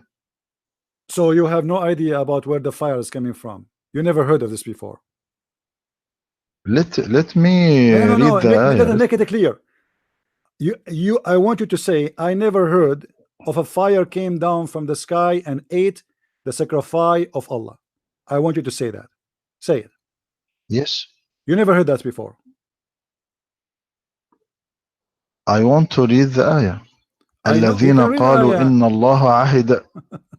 الله عهد إلينا ألا نؤمن لرسول حتى يأتينا بقربان تأكله النار. قل قد جاءكم رسل من قبلي بالبينات وبالذي قلتم فلما قتلتموهم إن كنتم صادقين. Look at this ayah. الذين قالوا إن الله عهد إلينا ألا نؤمن لرسول حتى يأتينا بقربان تأكله النار. They said this. Now look at. I want to translate the ayah. لحظة. Don't worry about translation. People they can read. I have it in the screen. I have it in the screen. People they can read it. So I don't see what okay. you... Well, Allah took our promise not to believe in the messenger unless he showed us a sacrifice consumed by the fire from the heaven. Say, there come to you messengers before me with the clear signs, and even with what you ask for. Why did you slay them if you speak the truth? Okay. Now what? Those are they said who said surely Allah has enjoined us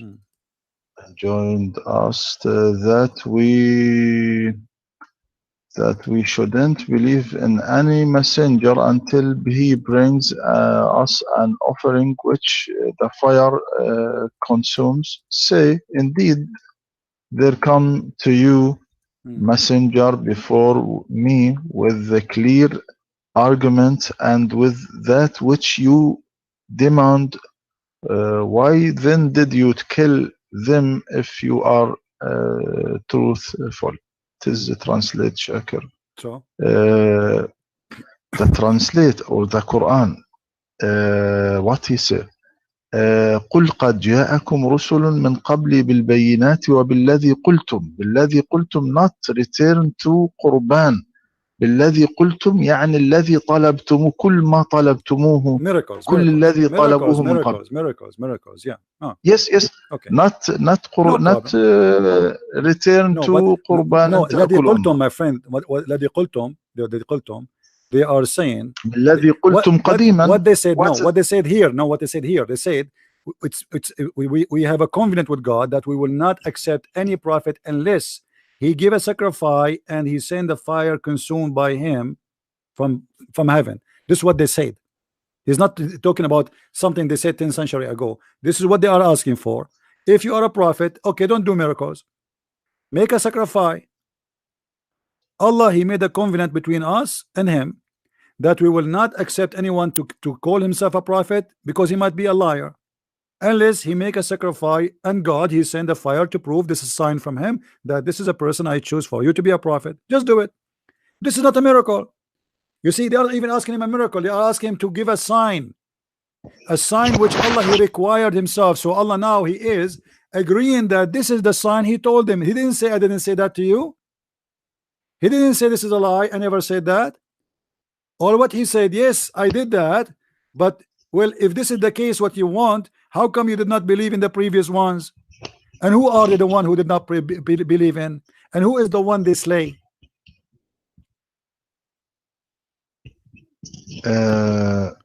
Look at the miracle that the disbeliever asked the prophet to bring it. There is يعني this miracle وقالوا لن نؤمن لك حتى تفجر لنا من الأرض ينبوعا أو تكون لك جنة من نخيل وعنب فتفجر الأنهار خلالها تفجيرا. And they say we will not believe you until you break open for us from the ground. So let us make it simple. Let's make it simple. Why Muhammad don't have a miracles? Why Muhammad is a prophet of God who have no miracles? Muhammad not have a miracle because now look, when Moses were split the sea and changed the stick into snake or change his hand to white color يعني إلى آخره. And look at Jesus miracle like as a cure to the sick or ill. I ask him now where that miracle went now. It exists. Did you see it those miracle now? Hold on. No one saw this miracle. No. First of all, no one. My friend. Listen, you see it. You see it. You don't see it. It doesn't make any difference. We believe that he did, and there is miracles happening in the name of Jesus until now. But however, you admit and I admit that Jesus has miracles, and you admit that Muhammad has no miracles. The question is why Muhammad don't have miracles? Why all the prophets? If Jesus is a prophet, Moses is a prophet, Abraham is a prophet, everybody is a prophet. Why everybody have a miracle except your prophet? Why? What the problem? Why Allah refrain only in the case of Muhammad? What Allah will lose if he give him like 5 miracles? What he will lose? He's God. Miracle of Islam will be staying and remain in the world everlasting. Miracle of Islam was the book. This miracle, friend, this anyone can see it. Your prophet, he said, Bada al-Islam. My friend, this is not true. This is not true. This is not a miracle. This is not a miracle. This is not miracle. Buddhism is still exist and will stay exist. Christianity is still exist.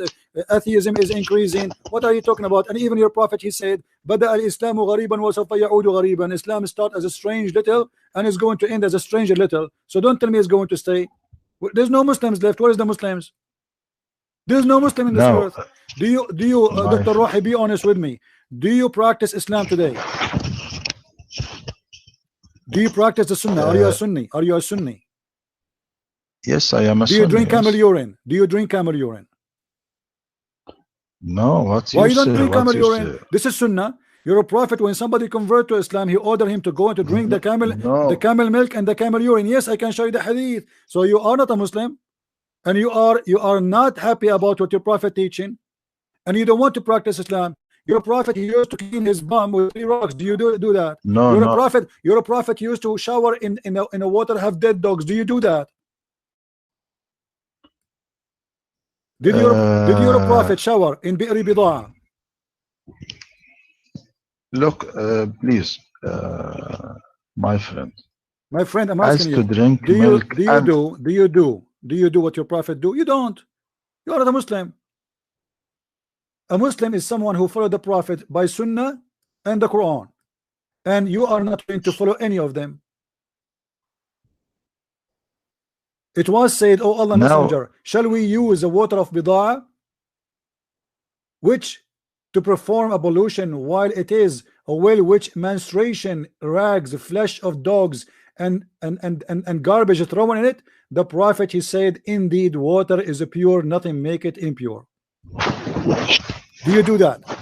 Are you willing to do what your prophet did? no, you must understand, my friend. As to drink milk and urine as a medicine, there is a What rule medicine? saying. Where it says it's a medicine? Wait. Where your prophet, he said this is a medicine?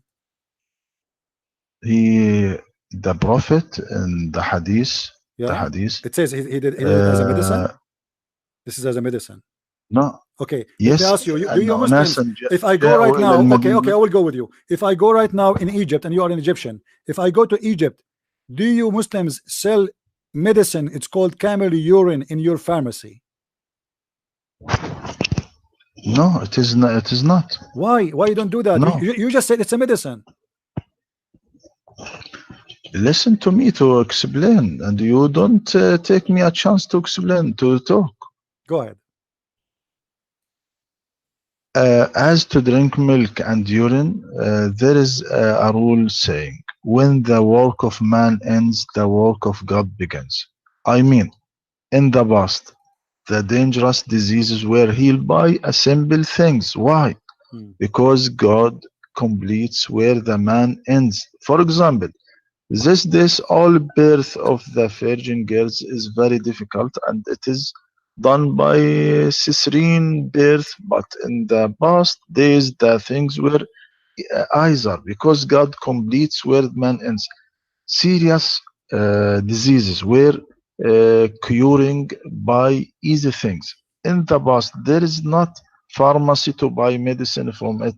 So using the urine as a medicine is a known things at all people. Or for example, Ibn Sina, in his famous book, which called Al-Qanun fi Tibb, Law in Medicine, he said the useful urine is camel's urine, and he spoke a lot about urine in his book. And sure, you know, this book were teaching in all Europe's university. Also Hindus in the past were using urine. Was Ibn Sina a Muslim? Yes. So he was chased and tortured. All the scholars, Muslims, are proud about them. They've been chased and tortured, and they've been killed and accused to be kuffar. Do you want me to count for you all the names of the famous ones? Let me ask you: do you know somebody? Do you know somebody you are proud about? Are you proud about Ibn Sina? Give me a name you are proud about. All Muslims proud. They are not Muslims. You Muslims accuse them to be kuffar. And we can show you the reference for all of them, including Ibn Khaldun, Ibn Sina, Al-Razi, all the names, you make a big title about them, but now, because now supposedly the West speak about them, but before you chase them, you want to kill them, and you killed many of them. We don't want to play the game. Let us focus on your prophet. Ibn Sina is not your prophet, is he? It is. No, it is another topic. You're a prophet, my friend. You're a prophet. One day, a man, he came to him and he said to him, my brother, his belly is hurting him. You're a prophet. He said to him, go and tell him to drink honey. The guy, he come again and he told him he is getting worse. The prophet said to him, go and drink honey. Let me ask you a question. The story is in the front of our eyes. A person, he came to you and he said to you, my brother, not even him, his stomach is hurting him. How in the world, Muhammad, he said to the man, drink honey? How he knew that the honey is a solution? Was that inspiration from Allah, or it was that, or was his guessing?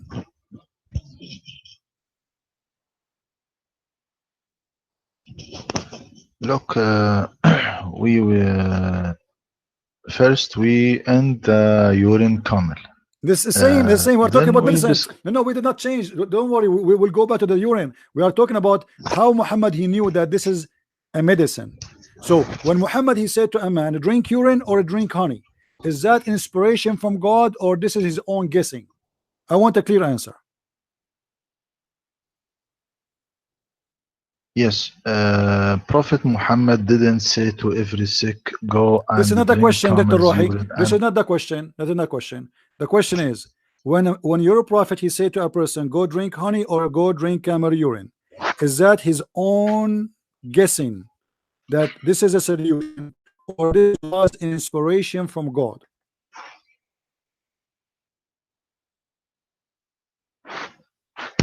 Yes, from a solution. Yes, From what? Inspiration. it is a medicine for sick when he No, this is not the ordered to question. the This is not the man question. This is to not the eat honey. Doctor To eat honey. Rohi, I don't know why you are not answering. This is not the question. The question is, when Muhammad, he said drink honey or drink camel urine, was he told that by Allah, or it was his own idea, thinking that this will be a good solution? Is it from Allah or from him? By Allah, by Allah. Thank you very much. By Allah. Guys, he just said that the one who taught Muhammad that is Allah. So that must be true. Okay.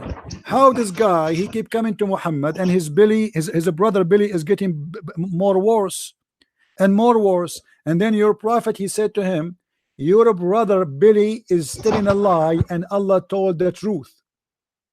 Read with me carefully. Allah has spoke the truth, and your brother boys are wrong. Have you ever heard of somebody saying that? He claimed that when he said to the guy, drink honey, Allah told the truth. So you are right. He claimed that this is inspiration from God. All right. So now the guy is getting worse. What if somebody have diabetes? Maybe have a diabetes. How Muhammad, he tell the guy without even asking him where, how, what happened? Right away, the guy, he came to him. He says, I have a stomach. My brother, he have a stomach pain. He said to him, drink honey. What kind of doctor the doctor is?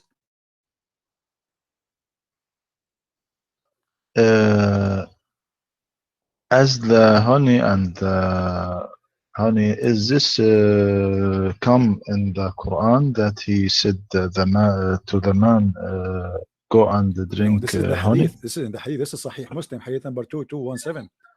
You know, but it's the same, my friend. Like as an example, in the Quran, you said that God, Allah is a Lord. How Allah in the Quran, he makes such a mistake? The Quran claim that the bees, they eat the fruits. Is that true?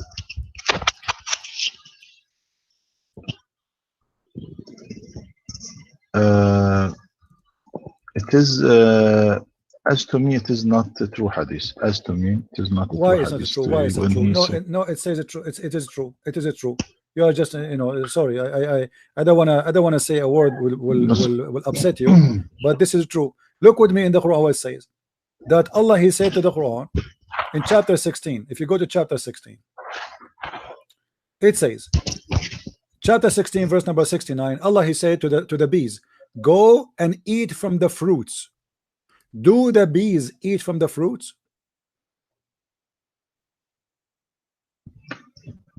Okay, my friend, we did this in another topic. Now I will go. No problem. But this is not another topic. I'm showing you that your God, Allah, Yes. can be God, because God, he should not say go and eat from the fruits.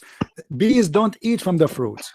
Bees, they go and they bring the nectar, and in the same verse it says that, and there is the honey is issue from their bellies. So your God, he think that the honey of the bees is their poo-poo, and we are not eating their food, we are eating their poo-poo. So they go and eat fruits and they poo-poo honey. But the fact the honey is their food, they don't eat the fruits. This is why I am mentioning all those things to you. So you failed, Dr. Rohi, sadly, to tell us who is Allah, or what you said to us, he is something. Who is he? You do not know. You said he is a Lord, you cannot prove it. You said he told us about himself. There's no proof that he taught anything about himself, because obviously he say things doesn't make sense. And then he teaches wrong information. How the baby is created from the backbone and the ribs. And your prophet, he explained, he says whoever comes first, the baby will resemble the parents. And then we find him, you speak about honey and camel urine. Everybody knows that urine is an acid, it will destroy your livers. Everybody knows that honey is very useful if you use it correctly.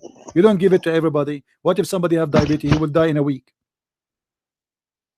This is not a person who is inspired.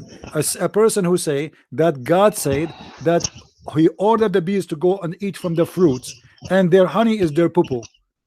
The honey is not the poo-poo, is not their dirt. It is their food. Honeys is what they eat. They don't eat fruits. Thank you, Dr. Rohi, for calling. Feel free to call me anytime you wish. Thank you. We will debate about this in the coming week, inshallah. No problem. Thank you. Take care. My Good night, friend. my friend. Good night. Wish you the best. Good night. Good night. Okay. All right.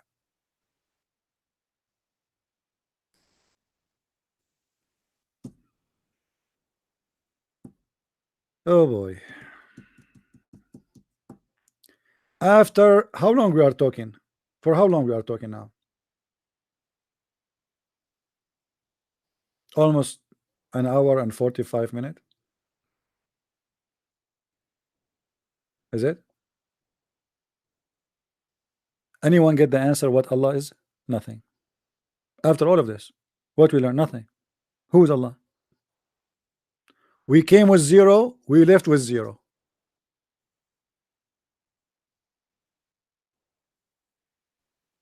This is why it's very stupid to be a Muslim. They don't even know who's Allah. They have no idea who is he, what he is about, how he look, where he live, what he say, what he did not say. Oh, what they say to us that Muhammad he heard. What Muhammad? Where Muhammad he heard that camel urine is medicine? This is something the Arab they used to practice before Islam, and Muhammad he is an ignorant. He just copy from them.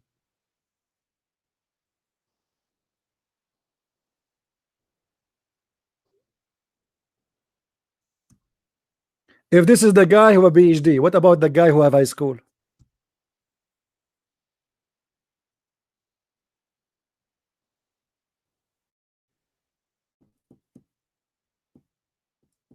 And supposedly I am the one who don't have a PhD. Do you think, guys, I deserve to have a PhD? I wanted to study, to be honest with you, to get a PhD, but then I contacted, and I found that it's very expensive. And I said to myself, it's a piece of paper. I mean, this is really stupid. I will spend all this money for a piece of paper. I'm not going to do that. And then at the same time, one of you, he introduced me to a university. It's a very good university. And then the guy who said to me he will supervisor me, so be supervisor for me in my PhD, he didn't know much. In fact, a friend, he sent him a video, and he listened to a guy. By the way, he said to me, I was speaking to him in the phone. He said, by the way, he had the same your voice like yours. So the guy, when I give me PhD, is listening to me. He's learning from me. He said, do you know him? I said, no, but maybe. Anyway, PhD. Who is next? Who is next as a Muslim would like to call? Muslims only, who want to tell us who is Allah and what kind of God he think that bees, they eat honey, sorry, they eat fruits and they poo-poo honey. I want to know how this happened. We are bees, we eat fruit and we poo-poo honey. I mean, look at this knowledge, man. They eat fruits and they poo-poo honey. And the Lord taught the bees. The Lord, he taught the bees to build its cells in hills on trees and in habitation of men, then to eat all produce of earth. This does not exist in the Quran, by the way. And to find this what this is false translation. What What produce of the earth? This is why I say to you, when you read Arabic, it's different really from what it says in English. ثم كلي من كل الثمرات, and eat from all the fruits. What the production of the earth? ثمرات. This is the chapter 16, verse number 69, the chapter of the bees. By the way, the Quran is like a zoo. There's a cow chapter, there's a bees chapter, spider, elephant, I mean, you name it. And there's furniture, the chair chapter, you know, very fantastic.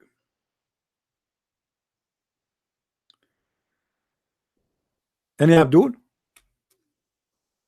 Who is Abdul is going to call me, so we can learn a little bit about Allah. Who is Allah? Until now, we got zero answer from the Abdul, sadly. Who is Mr. Abdul? He is willing to call us. Mayday, Mayday. We need a Abdul. Anyone? And you know what? I challenge any Muslim, life in front of you, to choose for me any chapter in the Quran, and he challenged me to show him a mistake which is stupid in that chapter. Who want to make the challenge? Anyone? You choose any chapter you wish, from the first page to the last page. Anyone?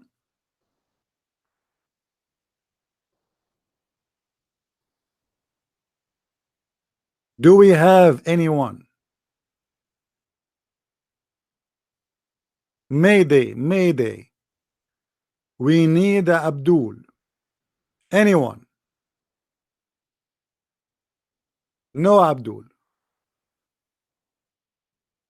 Well, not always we got lucky. What we can say, I mean, we have to admit, sometimes we have to wait here for hours in order to get Abdul. You know, sometimes we can get the Abdul easy, sometimes we cannot get the Abdul easy.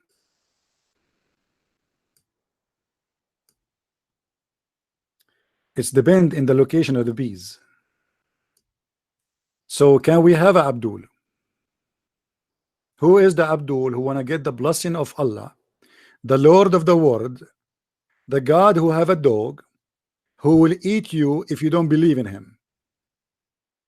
And by the way, in case you do not know, the reason Christian Prince he have a gun with him because he's afraid that Allah will send his dog and he will eat him.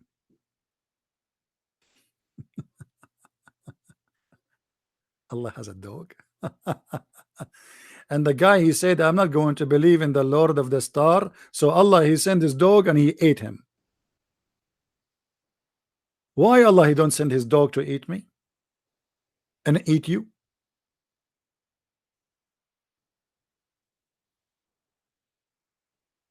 So Allah, he grow dogs too.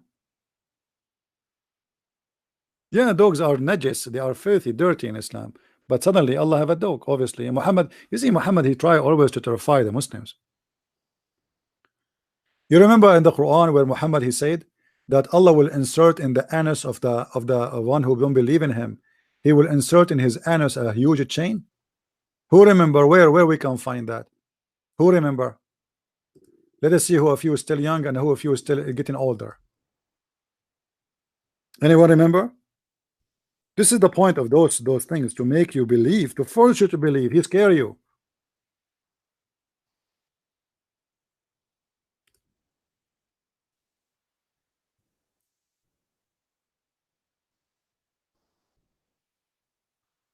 ثم في سلسلة ذراعها 70 ذراعا فأسلكوا. Chapter 69, verse number 32. So unbelievable. If you don't believe in Allah, brother and sister, I warn you and I tell you, if you don't believe in Allah, Allah is going to insert a huge thing in your anus. And in Pakistan, we have a lot of thing ready for you. He will do 69 for you. The chapter name, it's a miracle. Even the chapter name is 69. Isn't it? This is alone is enough to prove to us that this is a miracle.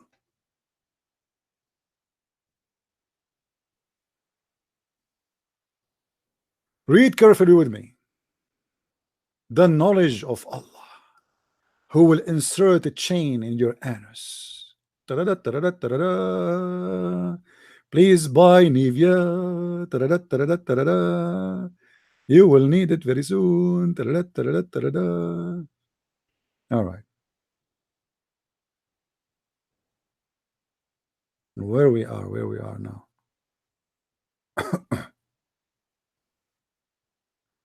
This is 69:29.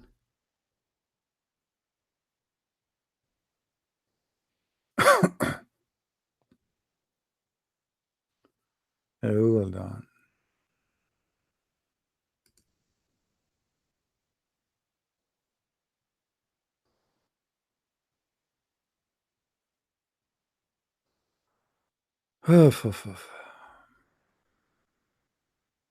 No, this is 68. I was wondering why it's coming like this. All right. Read with me carefully, please.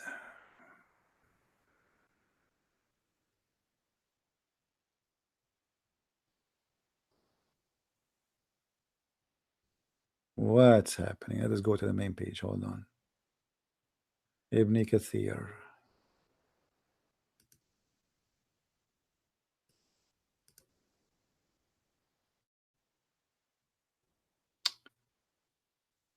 I will show you.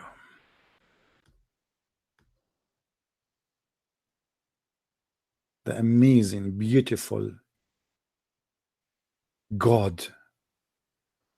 His name is Allah. Okay. Here we go. After you go to the judgment day, Allah will order the angels to size you. They will size you, size him, and fetter him, and throw him in the blazing fire. But hold on, you are not done yet. And then fasten him on a chain, wherefore the length is 70 cubits. Kabul Ahbar said, every ring of it will be equal to the entire amount of iron found in the world. I mean, do you see how big this chain? Every ring of this chain is equal to entire iron in the world. How many billions of tons that will be? Unbelievable. This is all for me. And then Al-Wafi reported that Ibn Abbas, that Ibn Jurayr, the blah blah blah blah said, each cubit will be former's length of an angel. If Ibn Jurayr reported, فَأَسْلِكُوهُ, explain what the word فَأَسْلِكُوهُ mean. Fasten him, it will be entered into his buttocks. Ouch, ouch. I wish I am good in cartoon. I want to make this as a cartoon for adult, and they will play it in a Playboy station. We have a human being, or in the horror station, horror morro.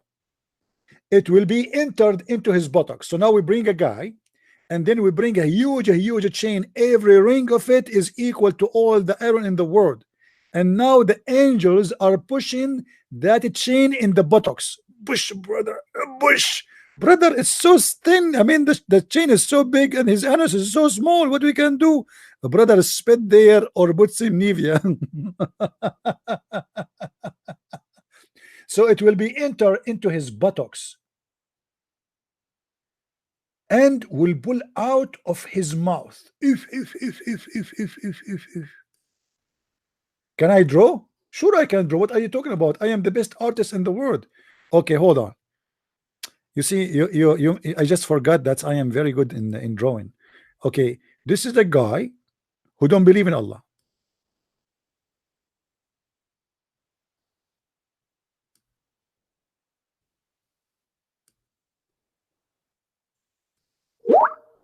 I'm telling you, I'm very good. By the way, I have a copyright over this drawing. Don't try it like and sell it in the auction or etc. All right. So this is the guy who don't believe in Allah. All right. Here we have his neck. Here we have his shoulder. We will make his shoulder small so it can fit in the screen. And then this is his bum. His fat. This is his bum. All right. And those are his legs.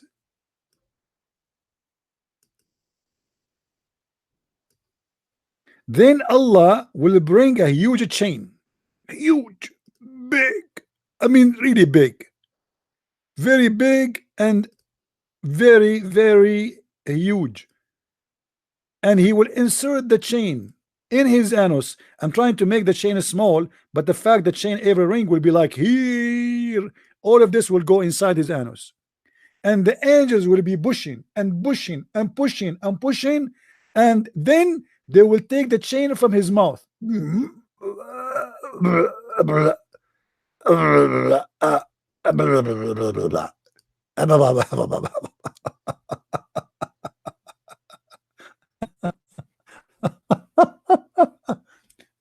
Don't forget to subscribe to my channel in case you like to learn how to draw. Forget about what we teach here. We will open a special class to teach you how to draw horror movie. Terror. I mean, obviously, this is a good religion and this is true God. And you know, even the Muslims, they went so far in describing for us the size of the chain and the size of the rings of this chain. Look, look, look. It will be entered into his buttocks and pulled out of his mouth. Then it will be arranged on, there will be arranged in the chain, just like luctos. Ooh, barbecue. Allah will put us like luctos, and are arranged in a stick, is being roasted. Ooh. Al-Wafi reported from Ibn Abbas that he said it will run into his behind until it's brought from his to his nostrils. Let me see my nose. So Allah will put the chain in the ass, and then he will take it out from the nose. I mean, that's so beautiful and so much imaginary. I mean, who can reject such a religion? And now you have 1 million reasons to believe in the Prophet and to say Shahada. If you are worried about your anus, you better say Shahada. If you are worried about your nostril, you have to say Shahada. If you are worried about these things getting inside you, coming outside you from your mouth, you have to say Shahada.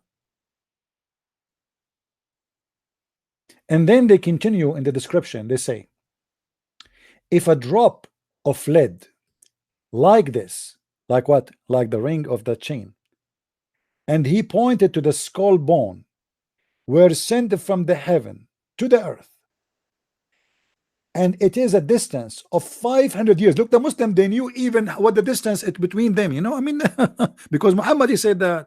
Muhammad, he told them the distance between each heaven is 500 years in the camel speed. Do we have any Abdul?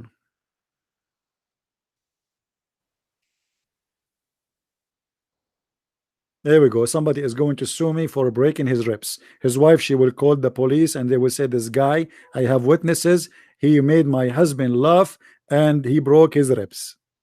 I know it.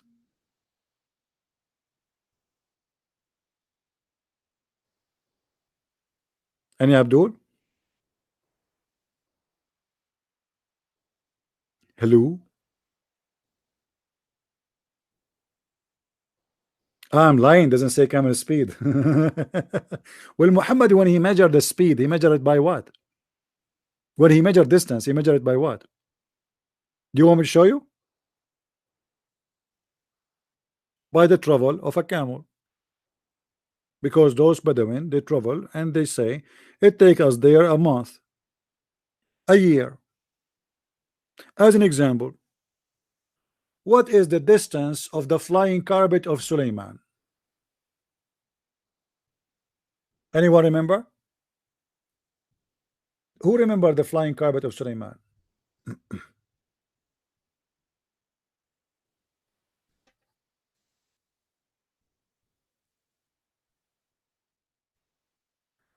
The flying carpet of Sulaiman, it goes in a distance of 1 month by morning.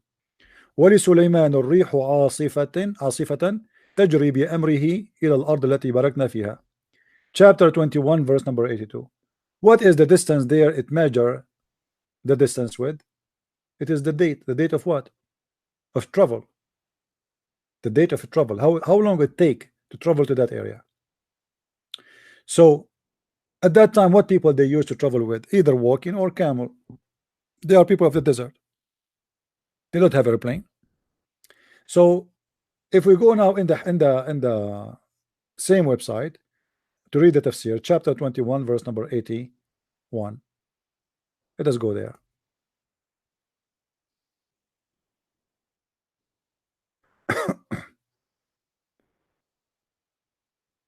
Okay, 81, here we go. This is Ibn Kathir interpretation again. This is not my interpretation, so Muslims don't say I'm making things up. I know you. Okay, then you will see here. Where is the story of the wind? Here we go.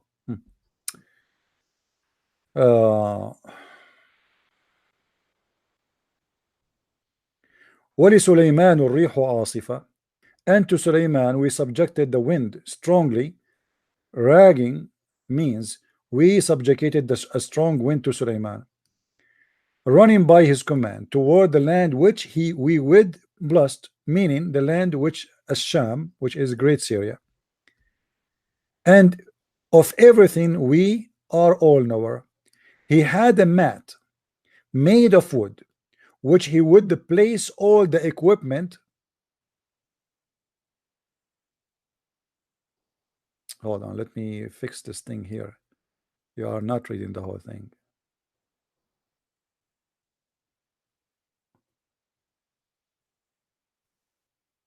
Is it better now?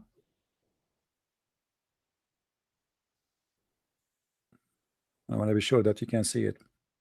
Anyway, so he had a mat or a mat made of wood, on which he would place all the equipment of his kingship, horses, camels, tents, and troops.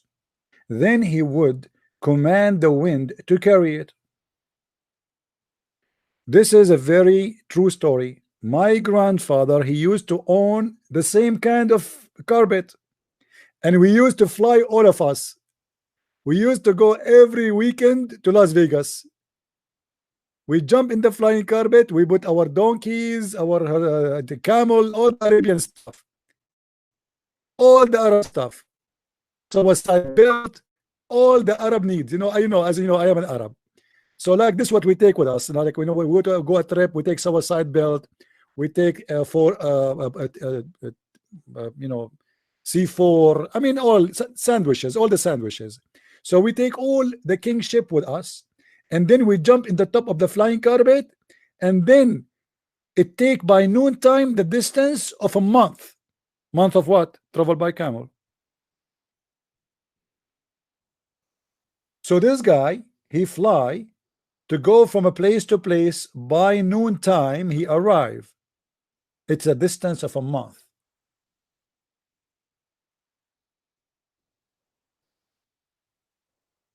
And he placed in the top of the flying carpet all the army, all his army. Do you see it says the troops, the tents, the troops? It's like a flying city. Literally, it's a flying city. Camels, horses. Actually, I remember we used to take with us, we grow tomato, we grow trees. It's a big carpet, huge carpet, very huge. And by the way, what happened when the American, they came to our country and they control our country? Those kuffar, they stole the carpet from the front of the door of my father. And this is a true story.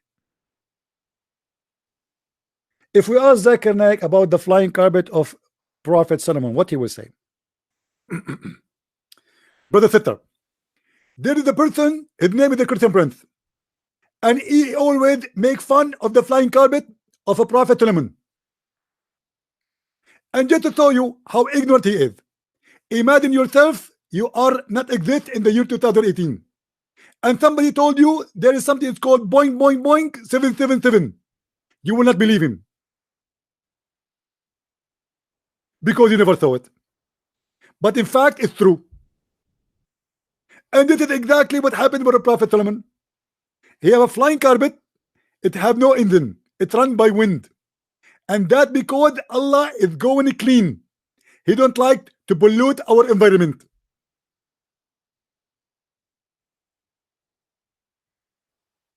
No alcohol, no fuel, nothing, brother. It's a pure clean wind.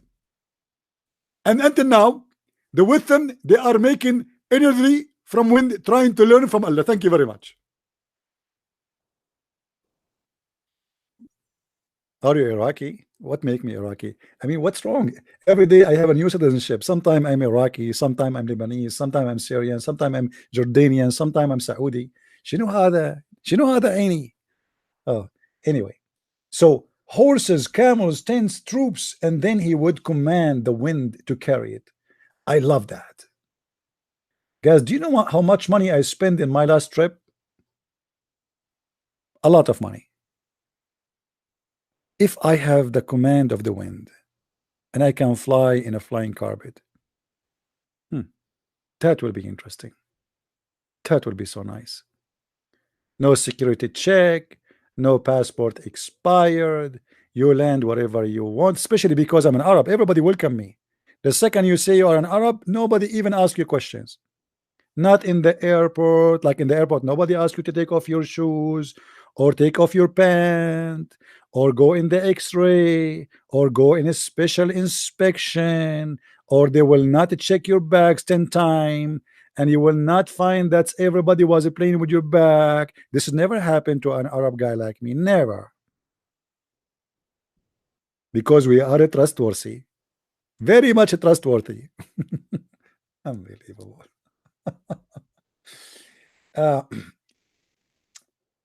And he would go underneath it.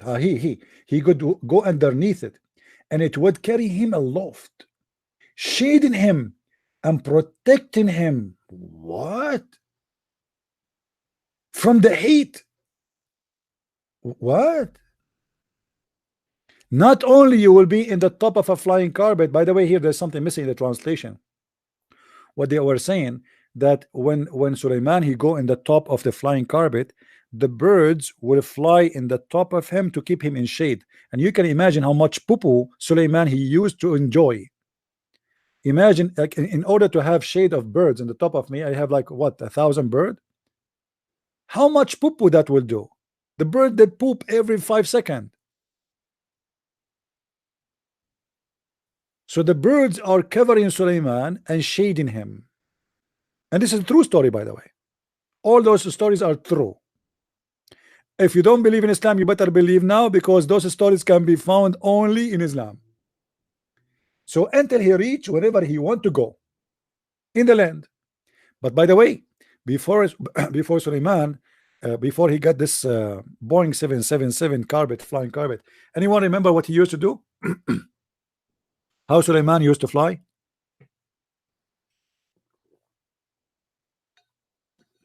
Anyone remember? Why Sulaiman he got the flying carpet? Anyone remember?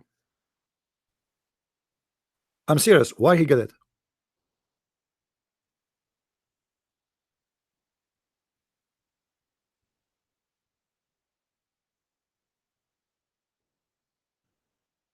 Because he used to have before a flying horse, and he one day he got angry and he slaughtered his horse. So Allah he sent him in his birthday another gift. It's a flying carpet. Any Muslim want to say this is false? I mean, why this guy is so lucky with the flying things, flying horse? You see, the Muslim they say in the Bible there's unicorn. The Bible speak about unicorn. Unicorn is a real animal, not the one in the fictions. The one in the fictions is in your books, Muslims. In Arabic we call it Wahidul Qarn. It's not talking about those two, the one you see in the cartoon. It's talking about a real animal who is exist, and you can search in Google and you will see them. They are until now exist. But your prophet here is speaking about the unicorn, the one who fly, a flying horse and a flying carpet. Do we have any Abdul?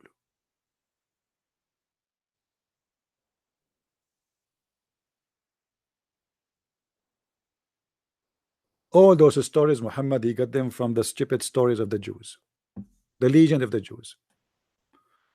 As simple as that, and he believed in them. If I ask you to be the godfather of my son, you will come to Germany. My friend Emmanuel, I will be honored to do so. But to be honest with you, I'm a poor man. I cannot afford really to travel a lot. I don't live in Germany. Otherwise, honestly I will be honored to be so. Unless you want to buy me the ticket, because as you see, my flying carpet is gone. The flying carpet which I use, the American, they stole it, the kuffar. Yeah.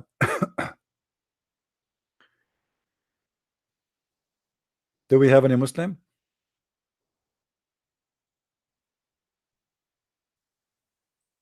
Any Abdul?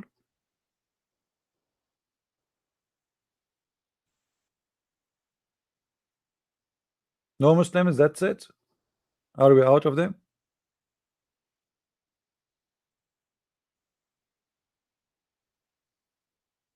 Yeah, this is what they believe. They believe that Sulaiman, one day he got upset, so he slaughtered his horse.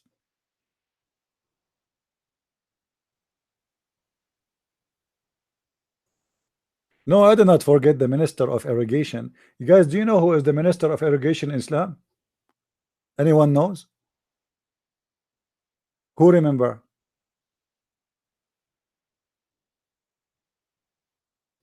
Let me show you. The minister of irrigation.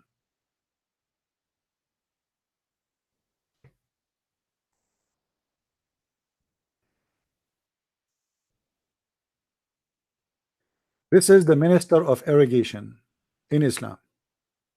No, it's a bird. This guy, he was hired by Sulaiman to be the minister of irrigation. If you go to any Islamic country, if the Muslim they see this bird, they will never even touch him.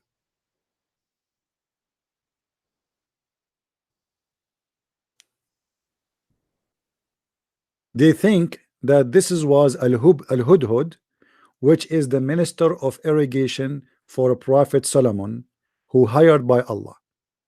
And this guy, he went all the way, and then he found for Sulaiman the Queen of Sheba, who have no hair in her legs. So he was full-time minister of irrigation, part-time womanizer, or dating business.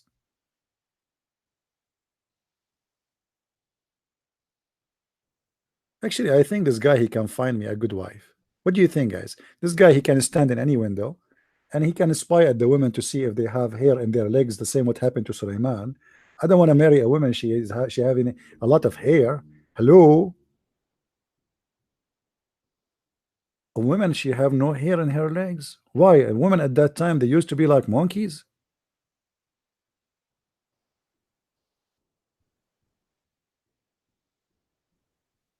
Any Abdul? Any Abdul has anything to say about what we said until now? I mean, why the Abdul they are? Why the Abdul they disappear? Where is the Abdul?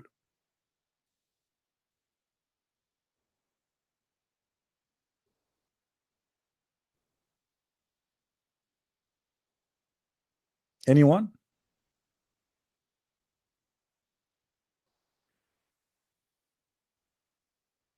Al-Hudhud. No. If you see the story about the Hudhud, you will not believe it, guys. Like Suleiman, he is a king, but he is a king who have an army of birds. Have you ever heard of an army of a chicken? General Chicken, Brigade of Chicken, Sergeant Chicken, Sergeant Rooster. Okay.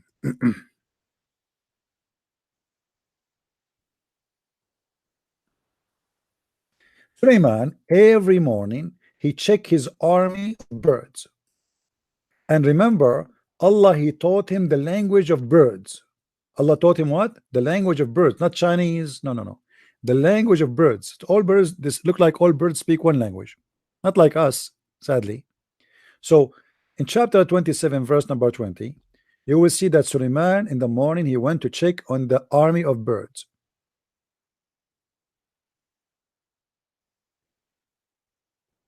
He took a muster of birds and he said, why is it I see not the hubub? What a horrible news. Prophet Suleiman is checking his army of birds and he did not find, he found one bird is missing. How dare you? And then Suleiman, he got angry and he said, I will certainly punish him with severe penalty or execute him. I mean, this is normal. He's a king. Imagine you are a bird in the army of the king, and now you are absent without giving excuse. So what do you think that will happen? First of all, the Prophet Suleiman, he is going to call the MP, the military police. And brother Fitter, when the Prophet Solomon, he thick in the bird and he found one of the bird is missing. Some of you might wonder why he was so upset. Because the Prophet Solomon is very what? Organized. He don't like to have a lousy army. Everybody have to wake up or 4 a.m. in the morning. Everybody have to do ablution and start prayer for Allah. And then we do the attack at the neighbors and we steal their women. So Prophet Solomon at that day, he was preparing himself to attack the neighbor. So they can kill the men and steal the women as all Muslims.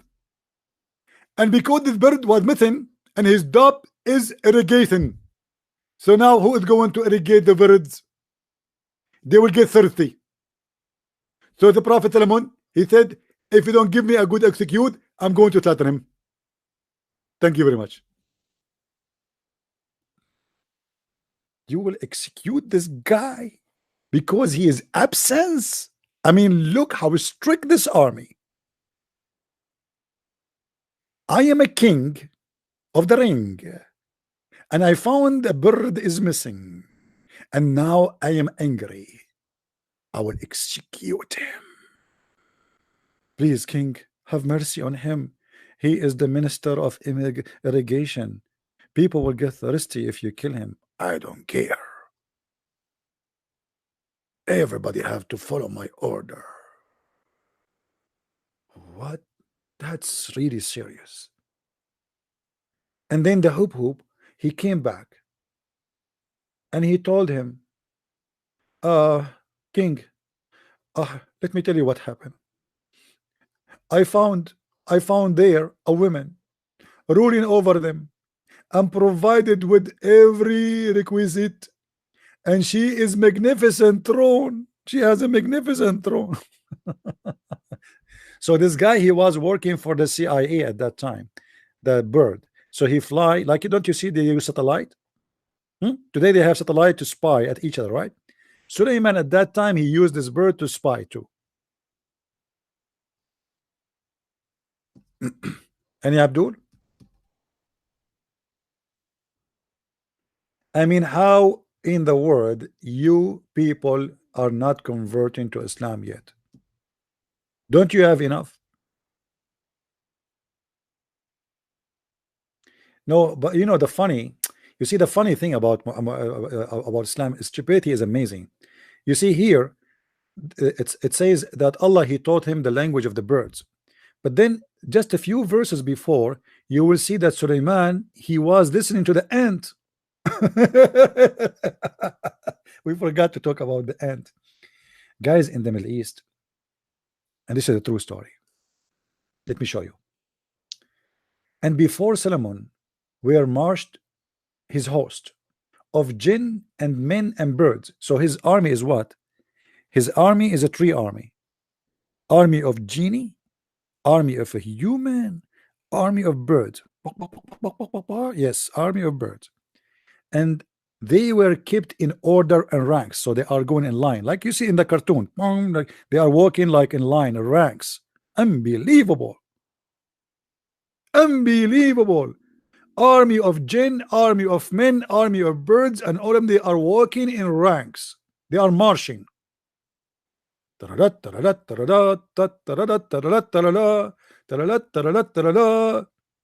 the drill sergeant, he says to you, to the left, stupid idiot, to the left. And then at the length, when they come to the lowly valley of the ant, lowly valley of the ants, there's a valley for the ants in the Middle East. You see, guys, in the Middle East we have it from everything. We have valley of the cockroaches, we have valley of bees, we have valley of ants, we have a valley of Hillary Clinton, we have from all kinds of insect. Any insect you went to, we can find you a valley for it. So we have a valley, it's called the Valley of Ants. Anyone knows why we call it the Valley of the Ants? Anyone knows why? Silicon Valley. Because only in the Middle East, in that valley, ants live. Yes. I mean, at that time. And then after that, there were ants, because the liberals, they took over Europe and America. So the ants immigrated from everywhere. And now you can find them everywhere. And actually, me myself, as an immigrant, I fly to America in the top of one of those ants, to be honest with you. True story. So the Valley of the Ants, one of the ants said, I mean, look at this, guys. Look at the details. Look at this amazing details. How many ants is in the colony? 1 billion? 1 million? Allah is very, very much into details. One of the ants, do you see the word one? One of the ants said, "Oh ye ants, get into your habitations, lest Sulaiman and his host crush you under their foot without knowing it." If.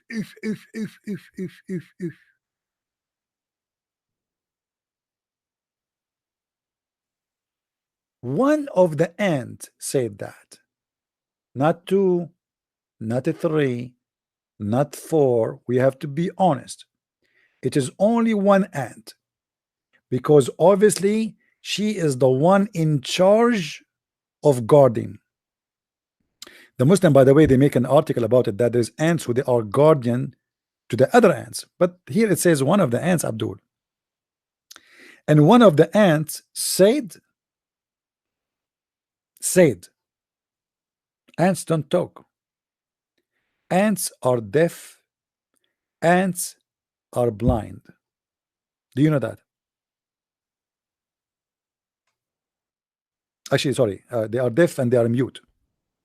They are deaf and they are mute. So how the ant, she said what she said, and then the Quran make more poo-poo. Said, so he smiled, amused at her speech.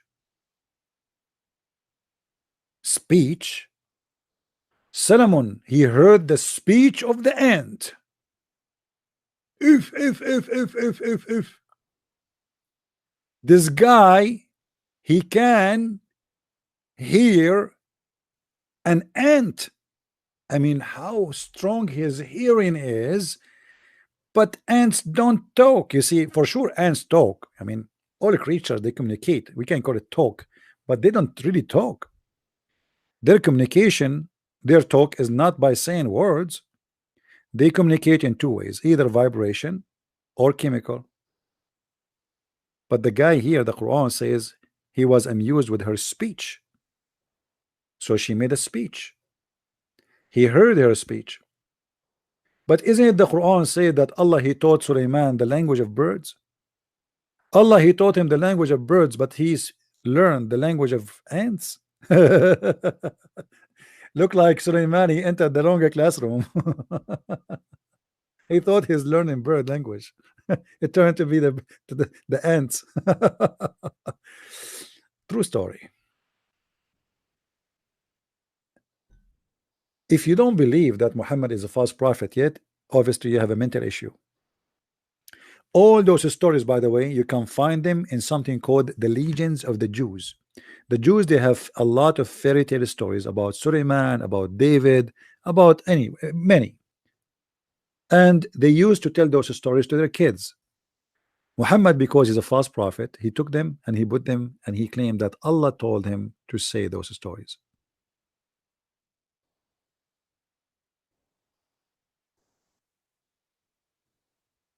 No, you can actually. It's for free because the Legion of the Jews translated by a guy, I forgot his name. It's not like a copyrighted, I think. So it's legally for free. You can download it from the internet. Just search for it. It's called the Legion of the Jews, and you will find the story, the exact story of the ants. You will see it there.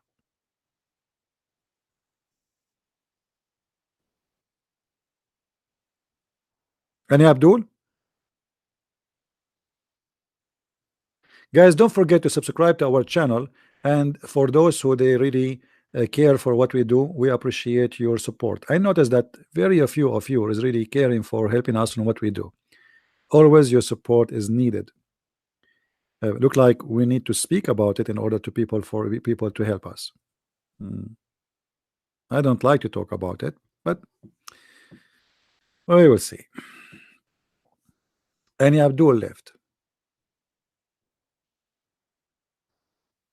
Yeah, for me, actually, I want an ant to contact me, but the ant should be first you have to be single, okay, and she have to be beautiful in the age of Khadija. She's like 25 years older than me, very rich, and she liked to marry a guy, his name is Muhammad, and the rest is easy. Any Abdul?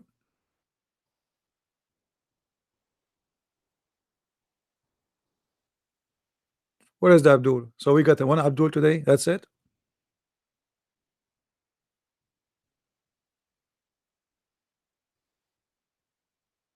That's it. Look like we are out of them. All right, guys. Today is Saturday, so I guess many of you is going to get out. You are not like me who stay home doing his work in his computer. How many of you are getting out today? Going to a dinner outside? Listen, any one of you, he invite me for a dinner outside with you, for sure you will pay. I am willing to make Allah give you extra reward in the heaven of Allah. Nobody's going out.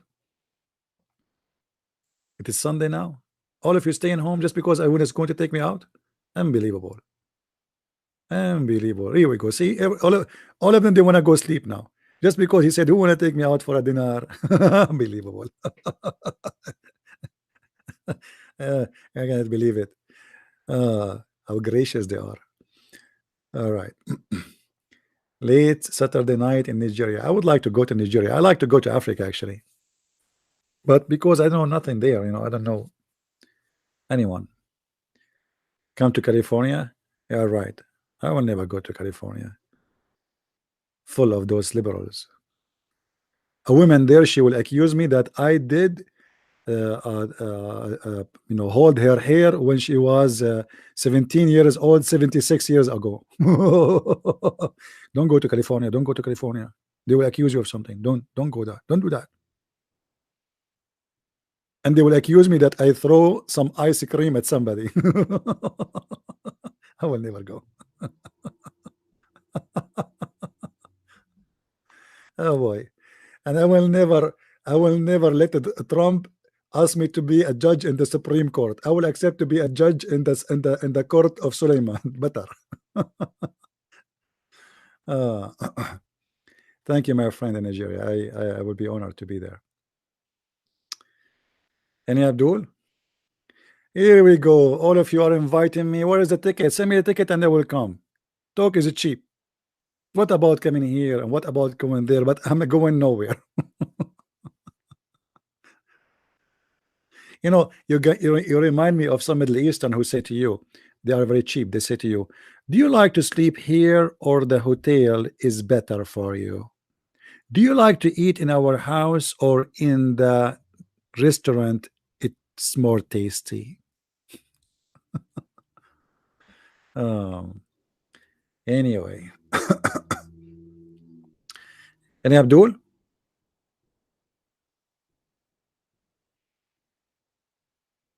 Anyone? I want to go to Toronto. CP, you are up for it? What I will do in Toronto, Steve? Last time I crossed the borders to Canada, they took off all the inside of my car. They thought I'm already a terrorist. They took me inside. They took all the inside of the doors, the chairs. They brought dogs. Unbelievable, so beautiful. Unbelievable. It's fun to be an Arab, to be honest with you. I mean, wherever you go, they love you. They give you hugs. You are going to be a superstar in 2 seconds. Very beautiful. Yeah, you will buy me a nice dinner. You want me to buy a ticket all the way to California, and then this woman, Dr. Frank Stein, whatever his name, she accused me of something to get a dinner. Keep dreaming. What if she is there?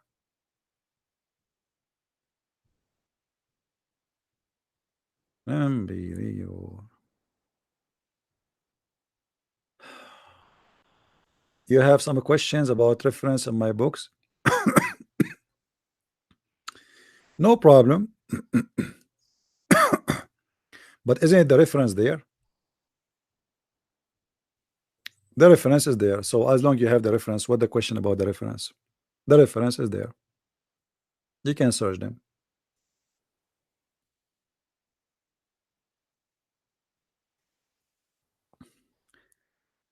Any Abdul?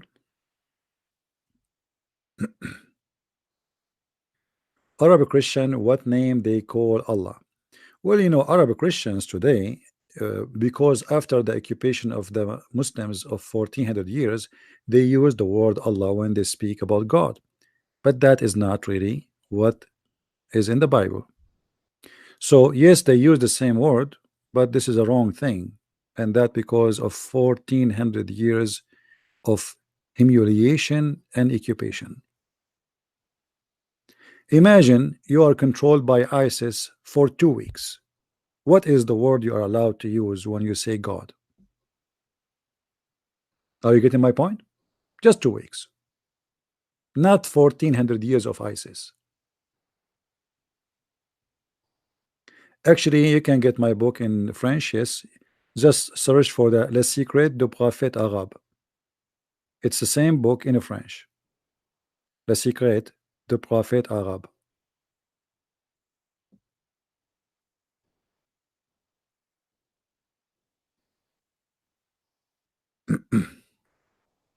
You see, the problem between us and the Muslims is not the name of the God. Let us say the Muslims, for the sake of argument, they change the name of their God. They call it Jesus. Let us say assume, but still it's not the same one. Do you understand? Our problem with Islam is not the name. You see, in Arabic I call Jesus, I call him Yeshua. In Hebrew, Yeshua. In Arabic I say Masih. You say Messiah. So in some other languages, even the name it changed a lot, but still it's the same person, even though the name is not the same. But in Islam, the name is not really the problem. The problem is everything in this cult have nothing to do with our God. You see, God is not about a name. What Jesus says about how we recognize anything, he said, From their fruits you shall know them. Do we agree? From their fruits we shall know them. Okay, what fruits have to do with the name? You can call yourself whatever you want. There's a guy, he claimed to be the Messiah. There's a guy, he is the leader of the Ahmadiyya. He claimed to be the Messiah. The Christians, they came to him, they said, okay, if you are the Messiah, here we go, we have like 50-60 people outside who they cannot walk and talk and blind and etc. Make them do what the Messiah does, if you are the Messiah. So from their fruits you shall know them. And the fruits of Islam is very stupid, very ugly, very disgusting, have nothing to do with the fruits of Jesus. Right? We are not a chicken who follows a person by look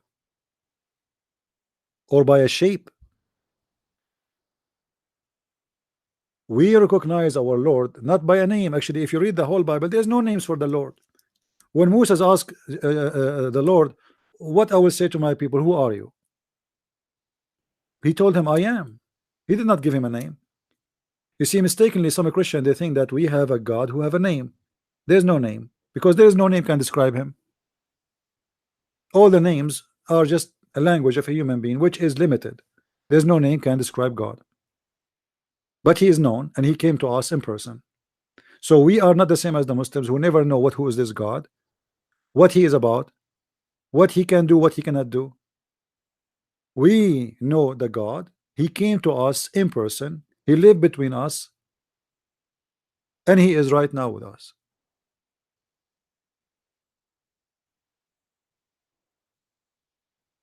So my problem with Islam is not a name. If the Muslims, they change their God name and they call him Elohim, they call him Jehovah, still this is not him. You see, if somebody have a donkey and he changed the name of his donkey and he call it horse, still his donkey is a donkey, right? So don't fool yourself with the name.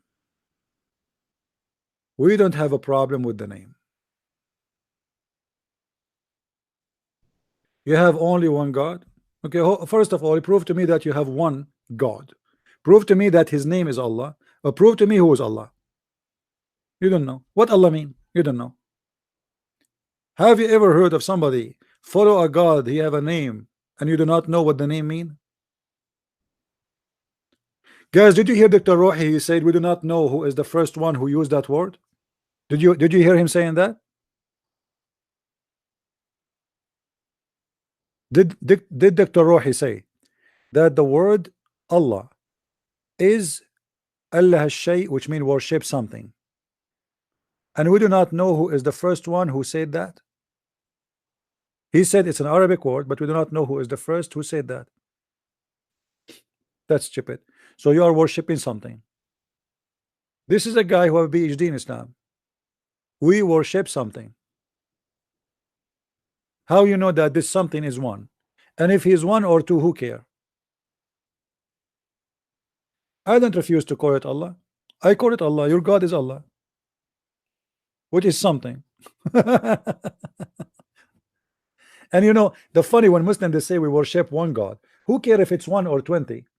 If the God is a true God, if he is 1 or 20 God and they are true God, they are 20 God. Let us assume there is 1,000 God and they are true God. That will not change anything. They are true God still. They are 1 or 20 or 20,000. As long as it's true, it's true. If it is false, it's false. Are we getting the point? The Muslims are so proud that they worship one God, but yet they do not know who is this one God. And who care if he is 1 or 50? This is a stupid even argument. So you are worshiping one snake or 2 snake? And what a big deal. The Egyptian before you worship one God, the Christian worship one God, the Jews worship one God. So what? What does that mean? This is nothing to be proud about. If God is one, he's one. If he is two, he's two.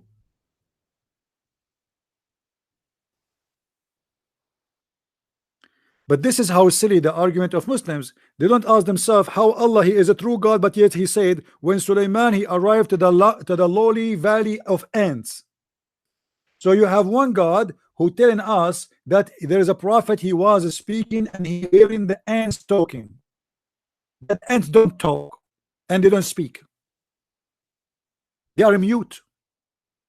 And he was amused with her speech. This is the God you are talking about, who you worship? Is that him?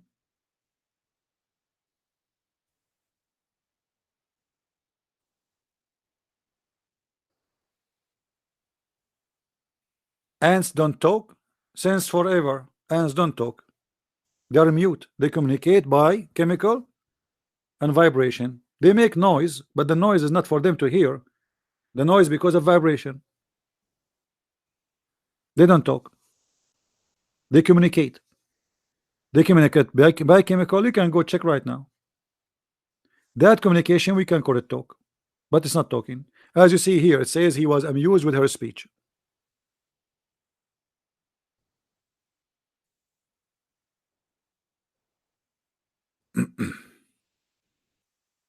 Who is a Muslim would like to call me?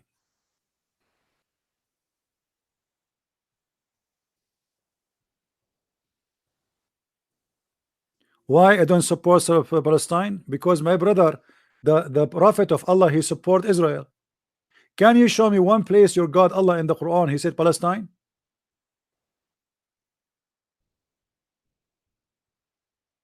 Why Allah don't support Palestine? Allah he support the Jews. Allah in the Quran he said that Allah he gave the land to the Jews. Chapter 5 verse 21. Ya qawm ادخلوا الأرض المقدسة التي كتب الله لكم. Oh people, my people, enter the holy land which Allah assigned to you. Do you see it? Yes, Allah. Allah sponsored the Jew. Your God Allah is a Zionist. Oh my people, enter the holy land which Allah has assigned into you. You who? The Jews. What? No, it's in front of you. Remember Moses. Who is talking? Moses said to his people. Who is his people? Children of Israel. Do you see it? So why Allah never mentioned the word Palestinian or Palestine in his Quran? Neither in the Hadith.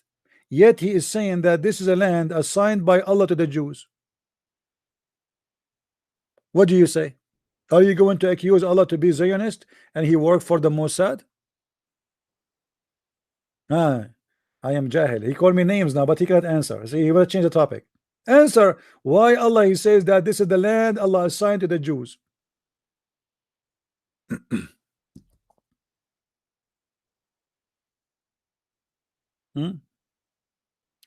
I am Faris CB and it is my 5th time or 6th you guys block me. Who is Faris? Are you the guy who said to me the Torah is not the book of Allah? I have no time for kids.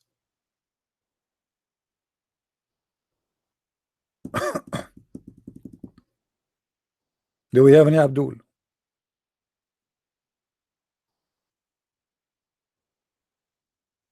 What kind of God? He, if you read this verse, by the way, those verses, Allah he told Moses to go and kill all the Palestinians. Do you see it? They refused to go and assault the Palestinian, but among them, Allah-fearing men, 2 Jews. There's 2 Jews. They were Mujahideen, ISIS, whom Allah bestowed His grace. They said, assault them at the proper gate. Allah is praising the Jews who want to kill the Palestinians. Do you see it? Do you see it? Allah saying that those who want to assault the Palestinians and kill them, Allah called them 2 whom Allah bestowed His grace on them. Do you see that? Why Allah is praising the one who want to kill the Palestinians? This is Quran.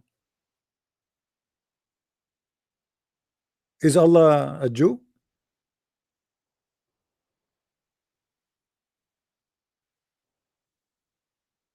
Huh?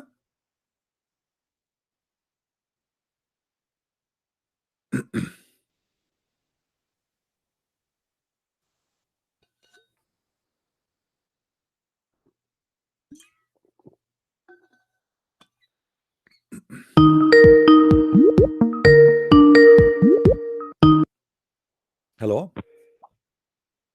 Hello, CP. Hey, my friend, how are you?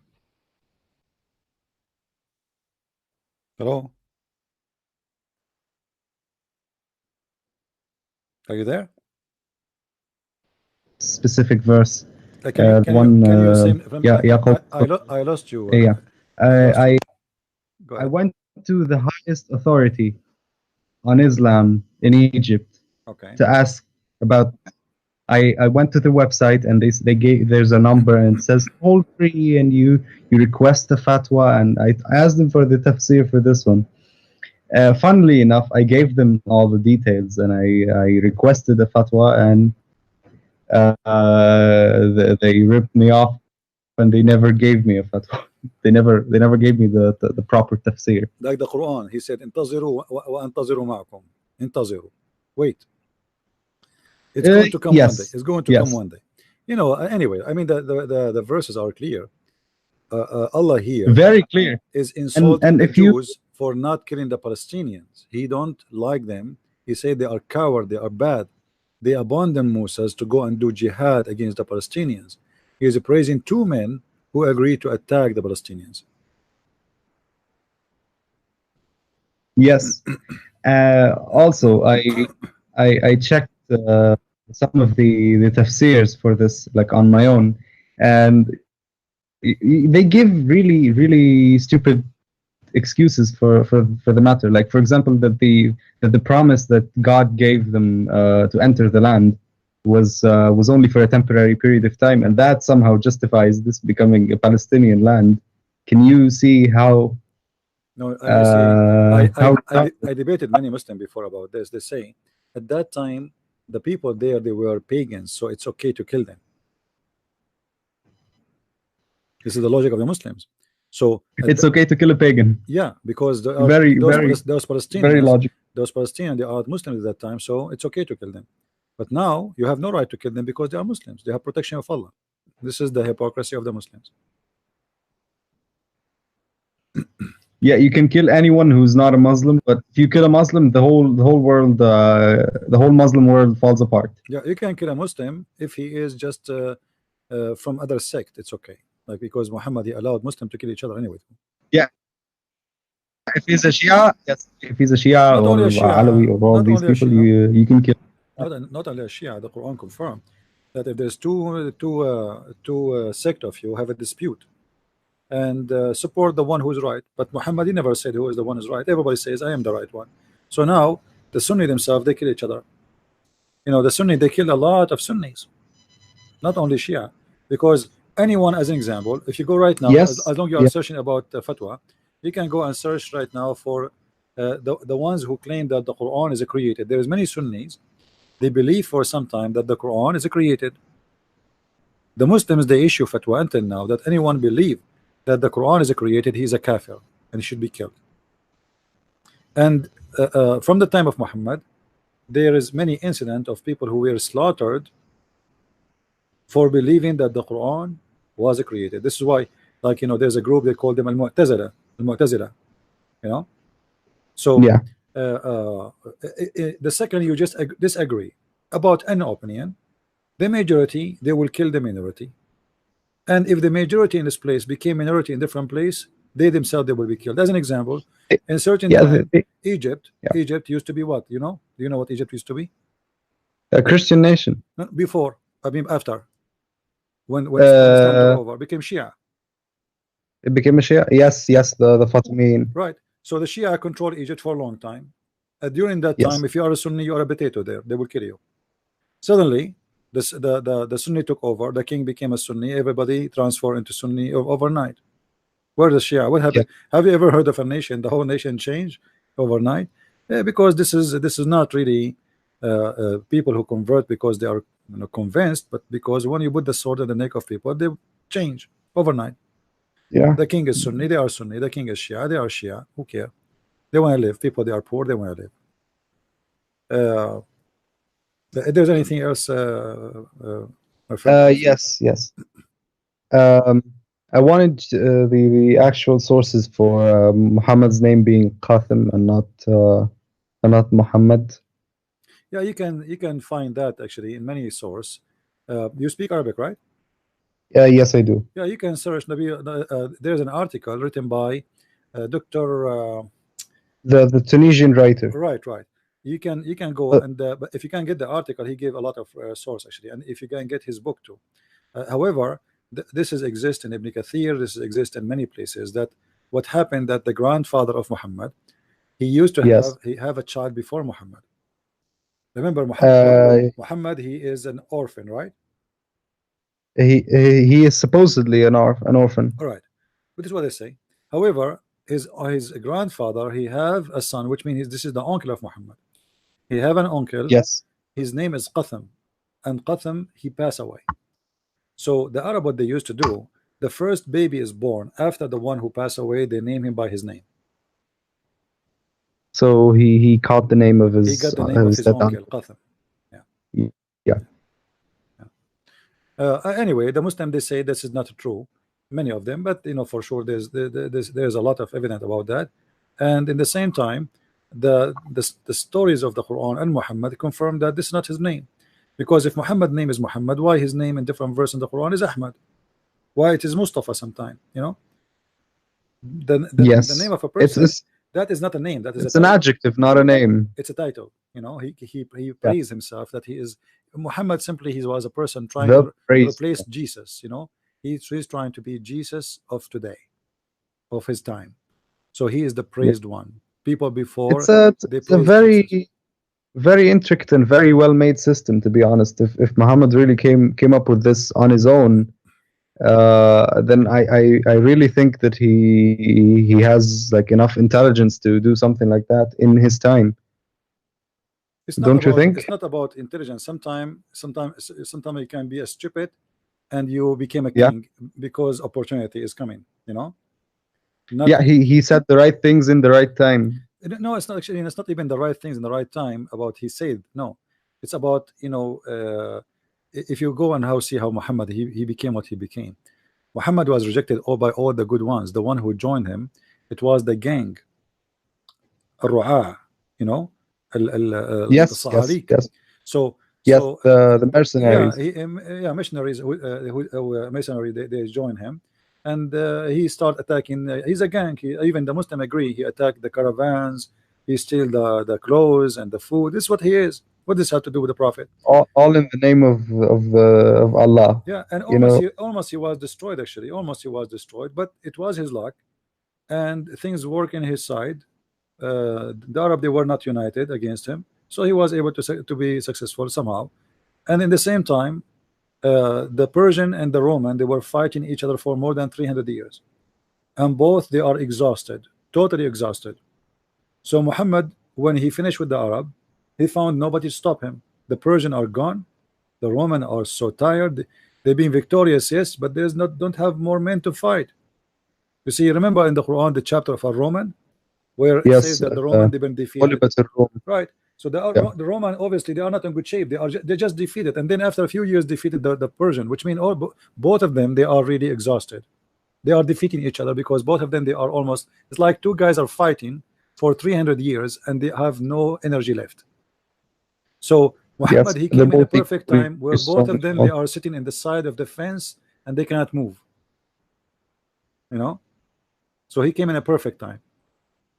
So it was how unlucky for the world. Yeah, that's what happened. So he came in a perfect time for him, and this is what happened. This is what happened. The devil support evil. But the kingdom of Muhammad did not really live long, because you see, if you read the history, you will see that Islam is gone since the beginning of Muhammad, because after that it was hijacked by families and businesses. And then the Tatar, they came, the Mongolian, they destroyed the caliphate and they made their own caliphate, and then the Turk took over, the Turkish. Yes, Yeah, the most the corrupt, Ottoman the most Empire. corrupt nation ever in history. They took over, and since then Islam does not exist. The caliphate became the Ottoman Empire. All what they came Yeah, for, having more women, more money, stealing, attacking, killing neighbors. But there's no real religion until now. You go to Turkey, you see Erdogan, he speak every it's a day. secular state. No, they speak too much about religion, but Turkish are not religious. You go to Turkey, you see Yes, you see the corruption, you see the scam, you see the kidnapping, you see the thieves, you see the prostitution, the bars are open, the nightclubs, striptease. I mean, go to Ankara, go to Istanbul, go. Erdogan, he make a I speech have every day friends about there. I Allah. know, I know, I know. Yeah, they make a speech every day about Allah. But this guy, his country is the major income they have is prostitution and drugs and drinking.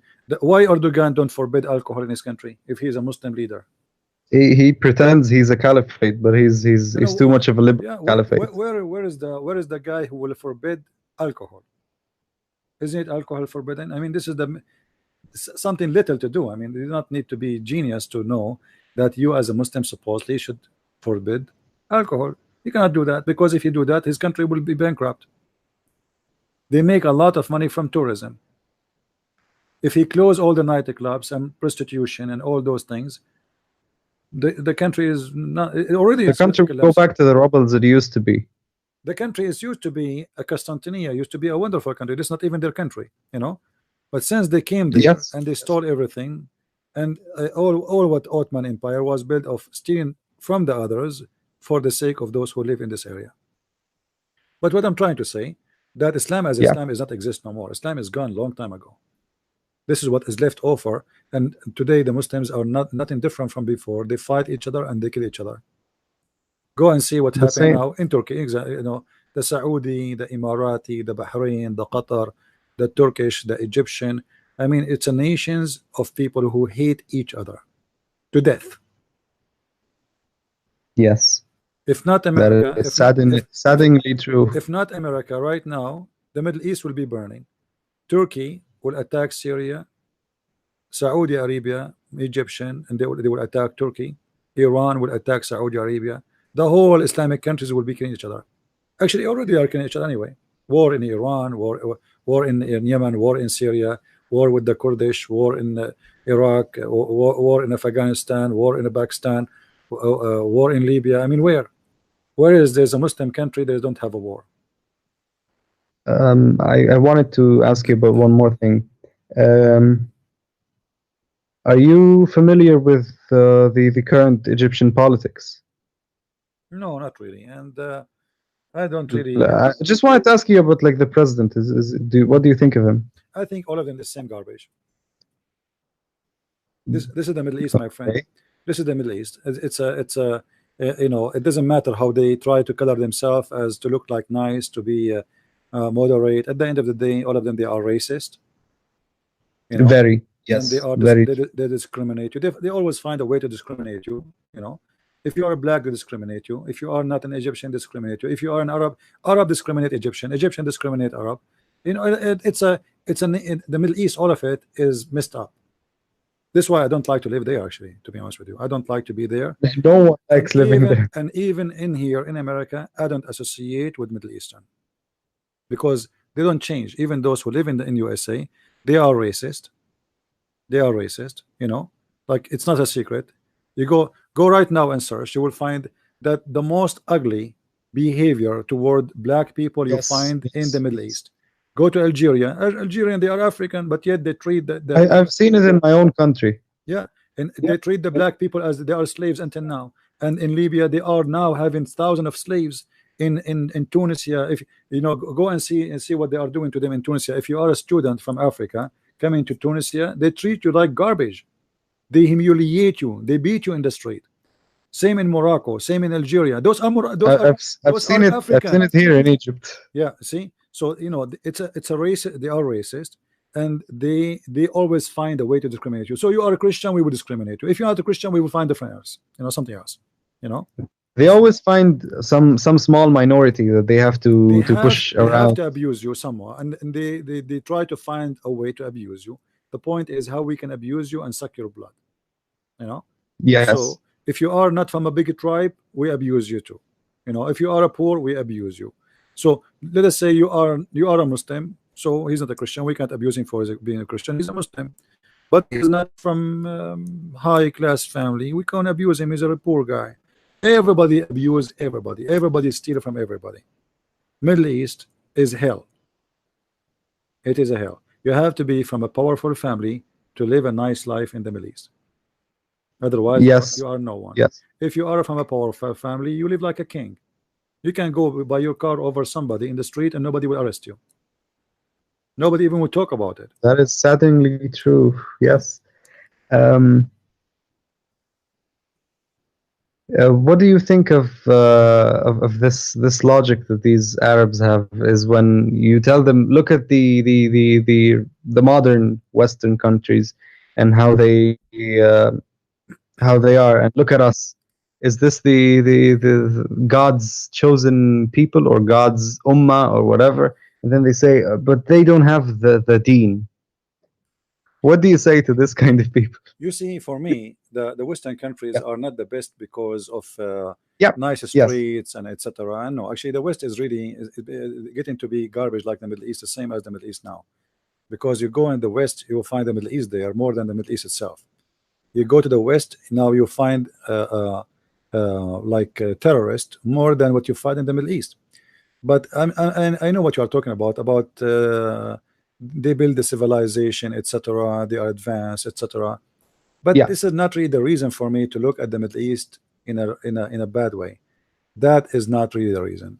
You can be in a poor country who have no any advanced thing, like you live only in grass, you are a shepherd, still I will respect you and I will consider you a wonderful human being.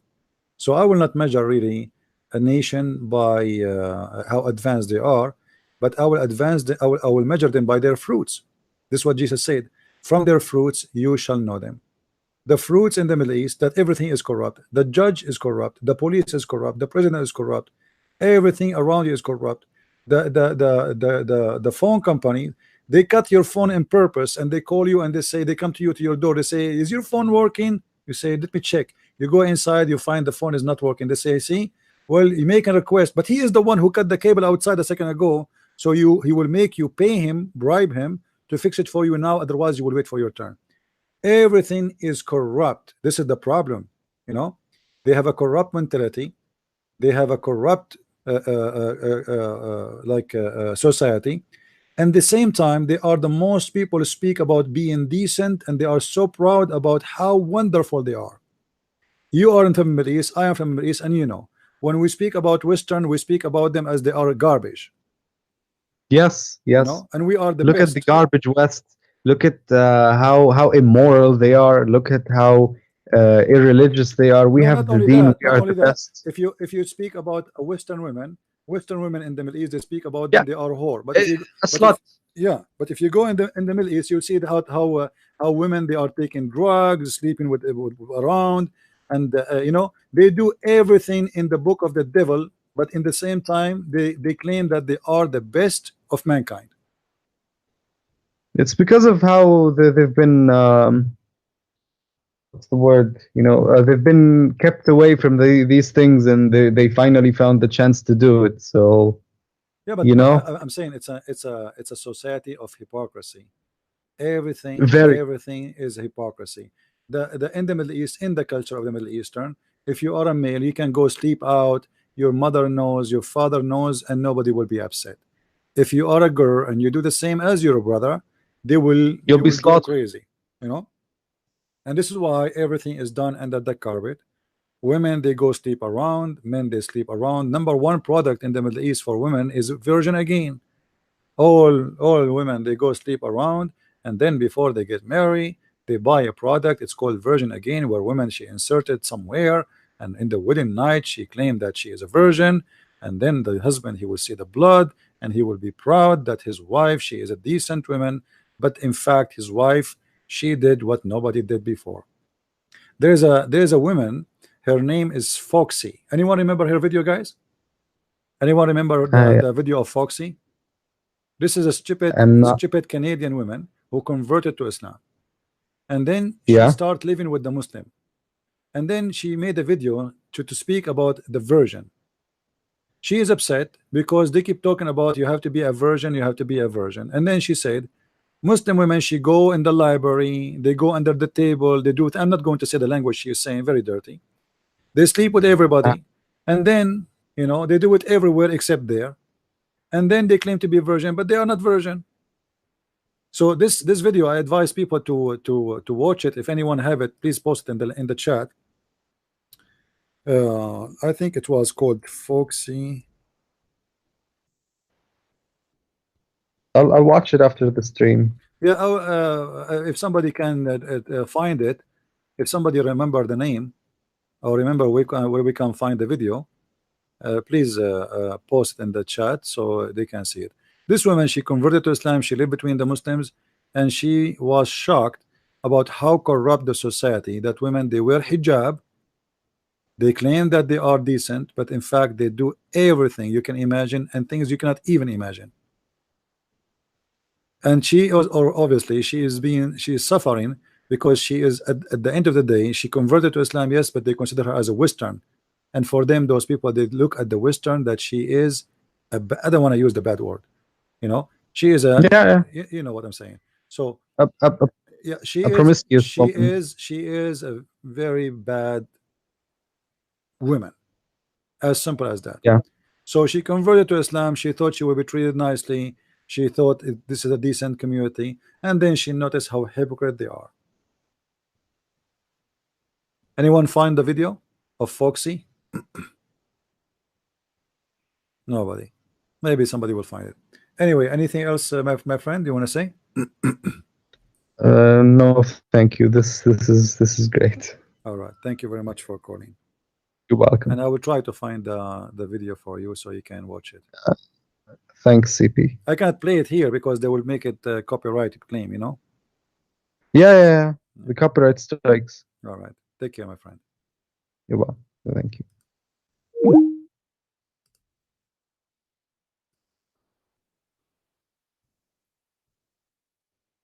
Let us see. I think her name was Foxy.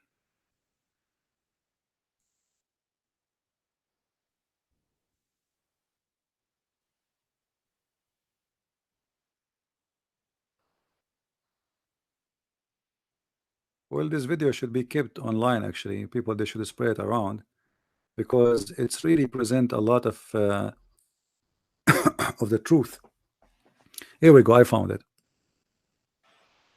You go, guys, and download it. And please download it and share it everywhere, because this is a very honest video made by this woman, stupid women who converted to Islam. I just posted. It's there. Do you see it? It's literally, it's speaking the truth about the cult of Islam. So download it and post it everywhere. This is a stupid woman, Canadian. She converted to Islam, and there she is telling you how much hypocrite the Muslims are. I wish I can play it for you, even though she used a very filthy language, and this is why maybe she converted to Islam.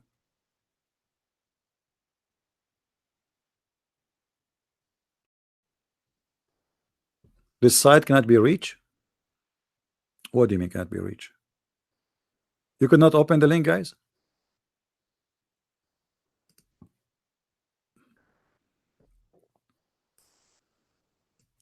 Did the link open? Did the YouTube link open or no? No?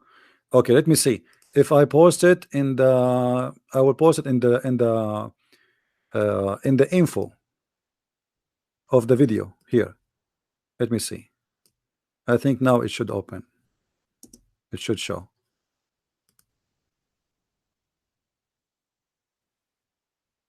Refresh the page. Leave the YouTube. Refresh your page. And tell me, do you see it? It should be appearing in the info. And tell me, do you see it? Okay. All right. Yeah, now you can click on it and you can download it. And you will see how this woman, she say everything about Islam as it is. How hypocrite they are. They claim to be virgins, they claim to be etc. They claim, but in the same time, everything they claim is not true. Far away from the truth.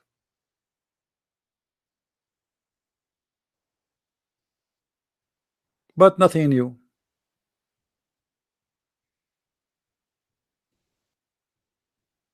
But just be aware, she have a very dirty tongue. And obviously, she have a mental issue to convert to Islam anyway. A human being, he have a intelligent, will not convert to Islam.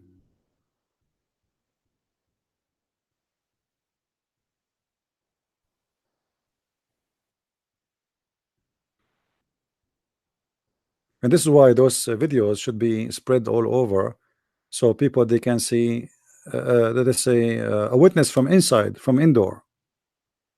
You see, when I talk about Islam, they will say, okay, this guy, he is a Christian prince, he don't like Islam, etc. He teach against it. But this is a girl, she is a Muslim now, supposedly. She converted to Islam. She is part of this stupid cult. She work in Dubai, I think. And she have, and this is what happened, by the way. Those Western lost women, they like to be with Middle Eastern men for a very simple reason. When a woman, she is from the West, she go with Middle Eastern man, he spend his money on her. Not like Western men who they, talk to you equally. Like we go to the restaurant, 50-50. We go to the movie, you pay 50-50. We share an apartment, we pay 50-50. Middle Eastern man, he have the mentality that he is the male and you are the potato. So he have to pay for everything so he can control you. It's not because being good, but because he like to be in control. If it's 50-50, it's mean we have to share our opinion 50-50 too. We have to make decisions 50-50 too. Right? And that is not what he like. Some people, they think that because he is generous, this is not about generosity, this is because he like to own you. This is why they don't like the women to work, so he can have full control of her. It's not because he is generous. You don't work, you will be fully dependent on him. As simple as that. And then you cannot make him angry, because if you make him angry, you become homeless. You have no job, you have no work, you have nothing to do. He control your life. So you will think 1,000,000 times before you leave his house or you leave his command. So those women who they are lazy, they like to have gifts, they like to have somebody spend their money on them. This is why they go and they go out with Muslim men.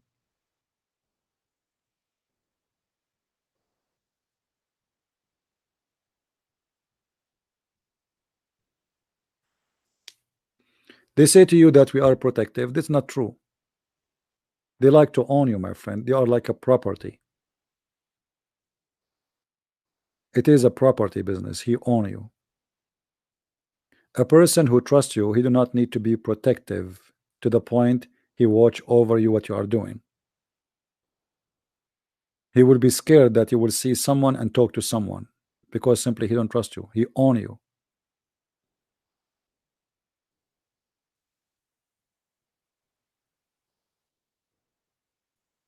Anyway, I think we have enough for today. I hope today, guys, you have a good time. And for those who download my videos, you can download the whole video. And maybe it's better if you cut where we finish with Dr. Rohi and make it as a full video debate with Dr. Rohi for today and name it Who is Allah? Dr. Rohi versus a Christian Prince. And for sure, as usual, Muslims defeated the Christian Prince as usual, as always. Thank you very much, my friends, for being here. May the Lord bless you all, and I wish you the best of time with your family and your friends in this blessed weekend. Christ is Lord and Islam is false.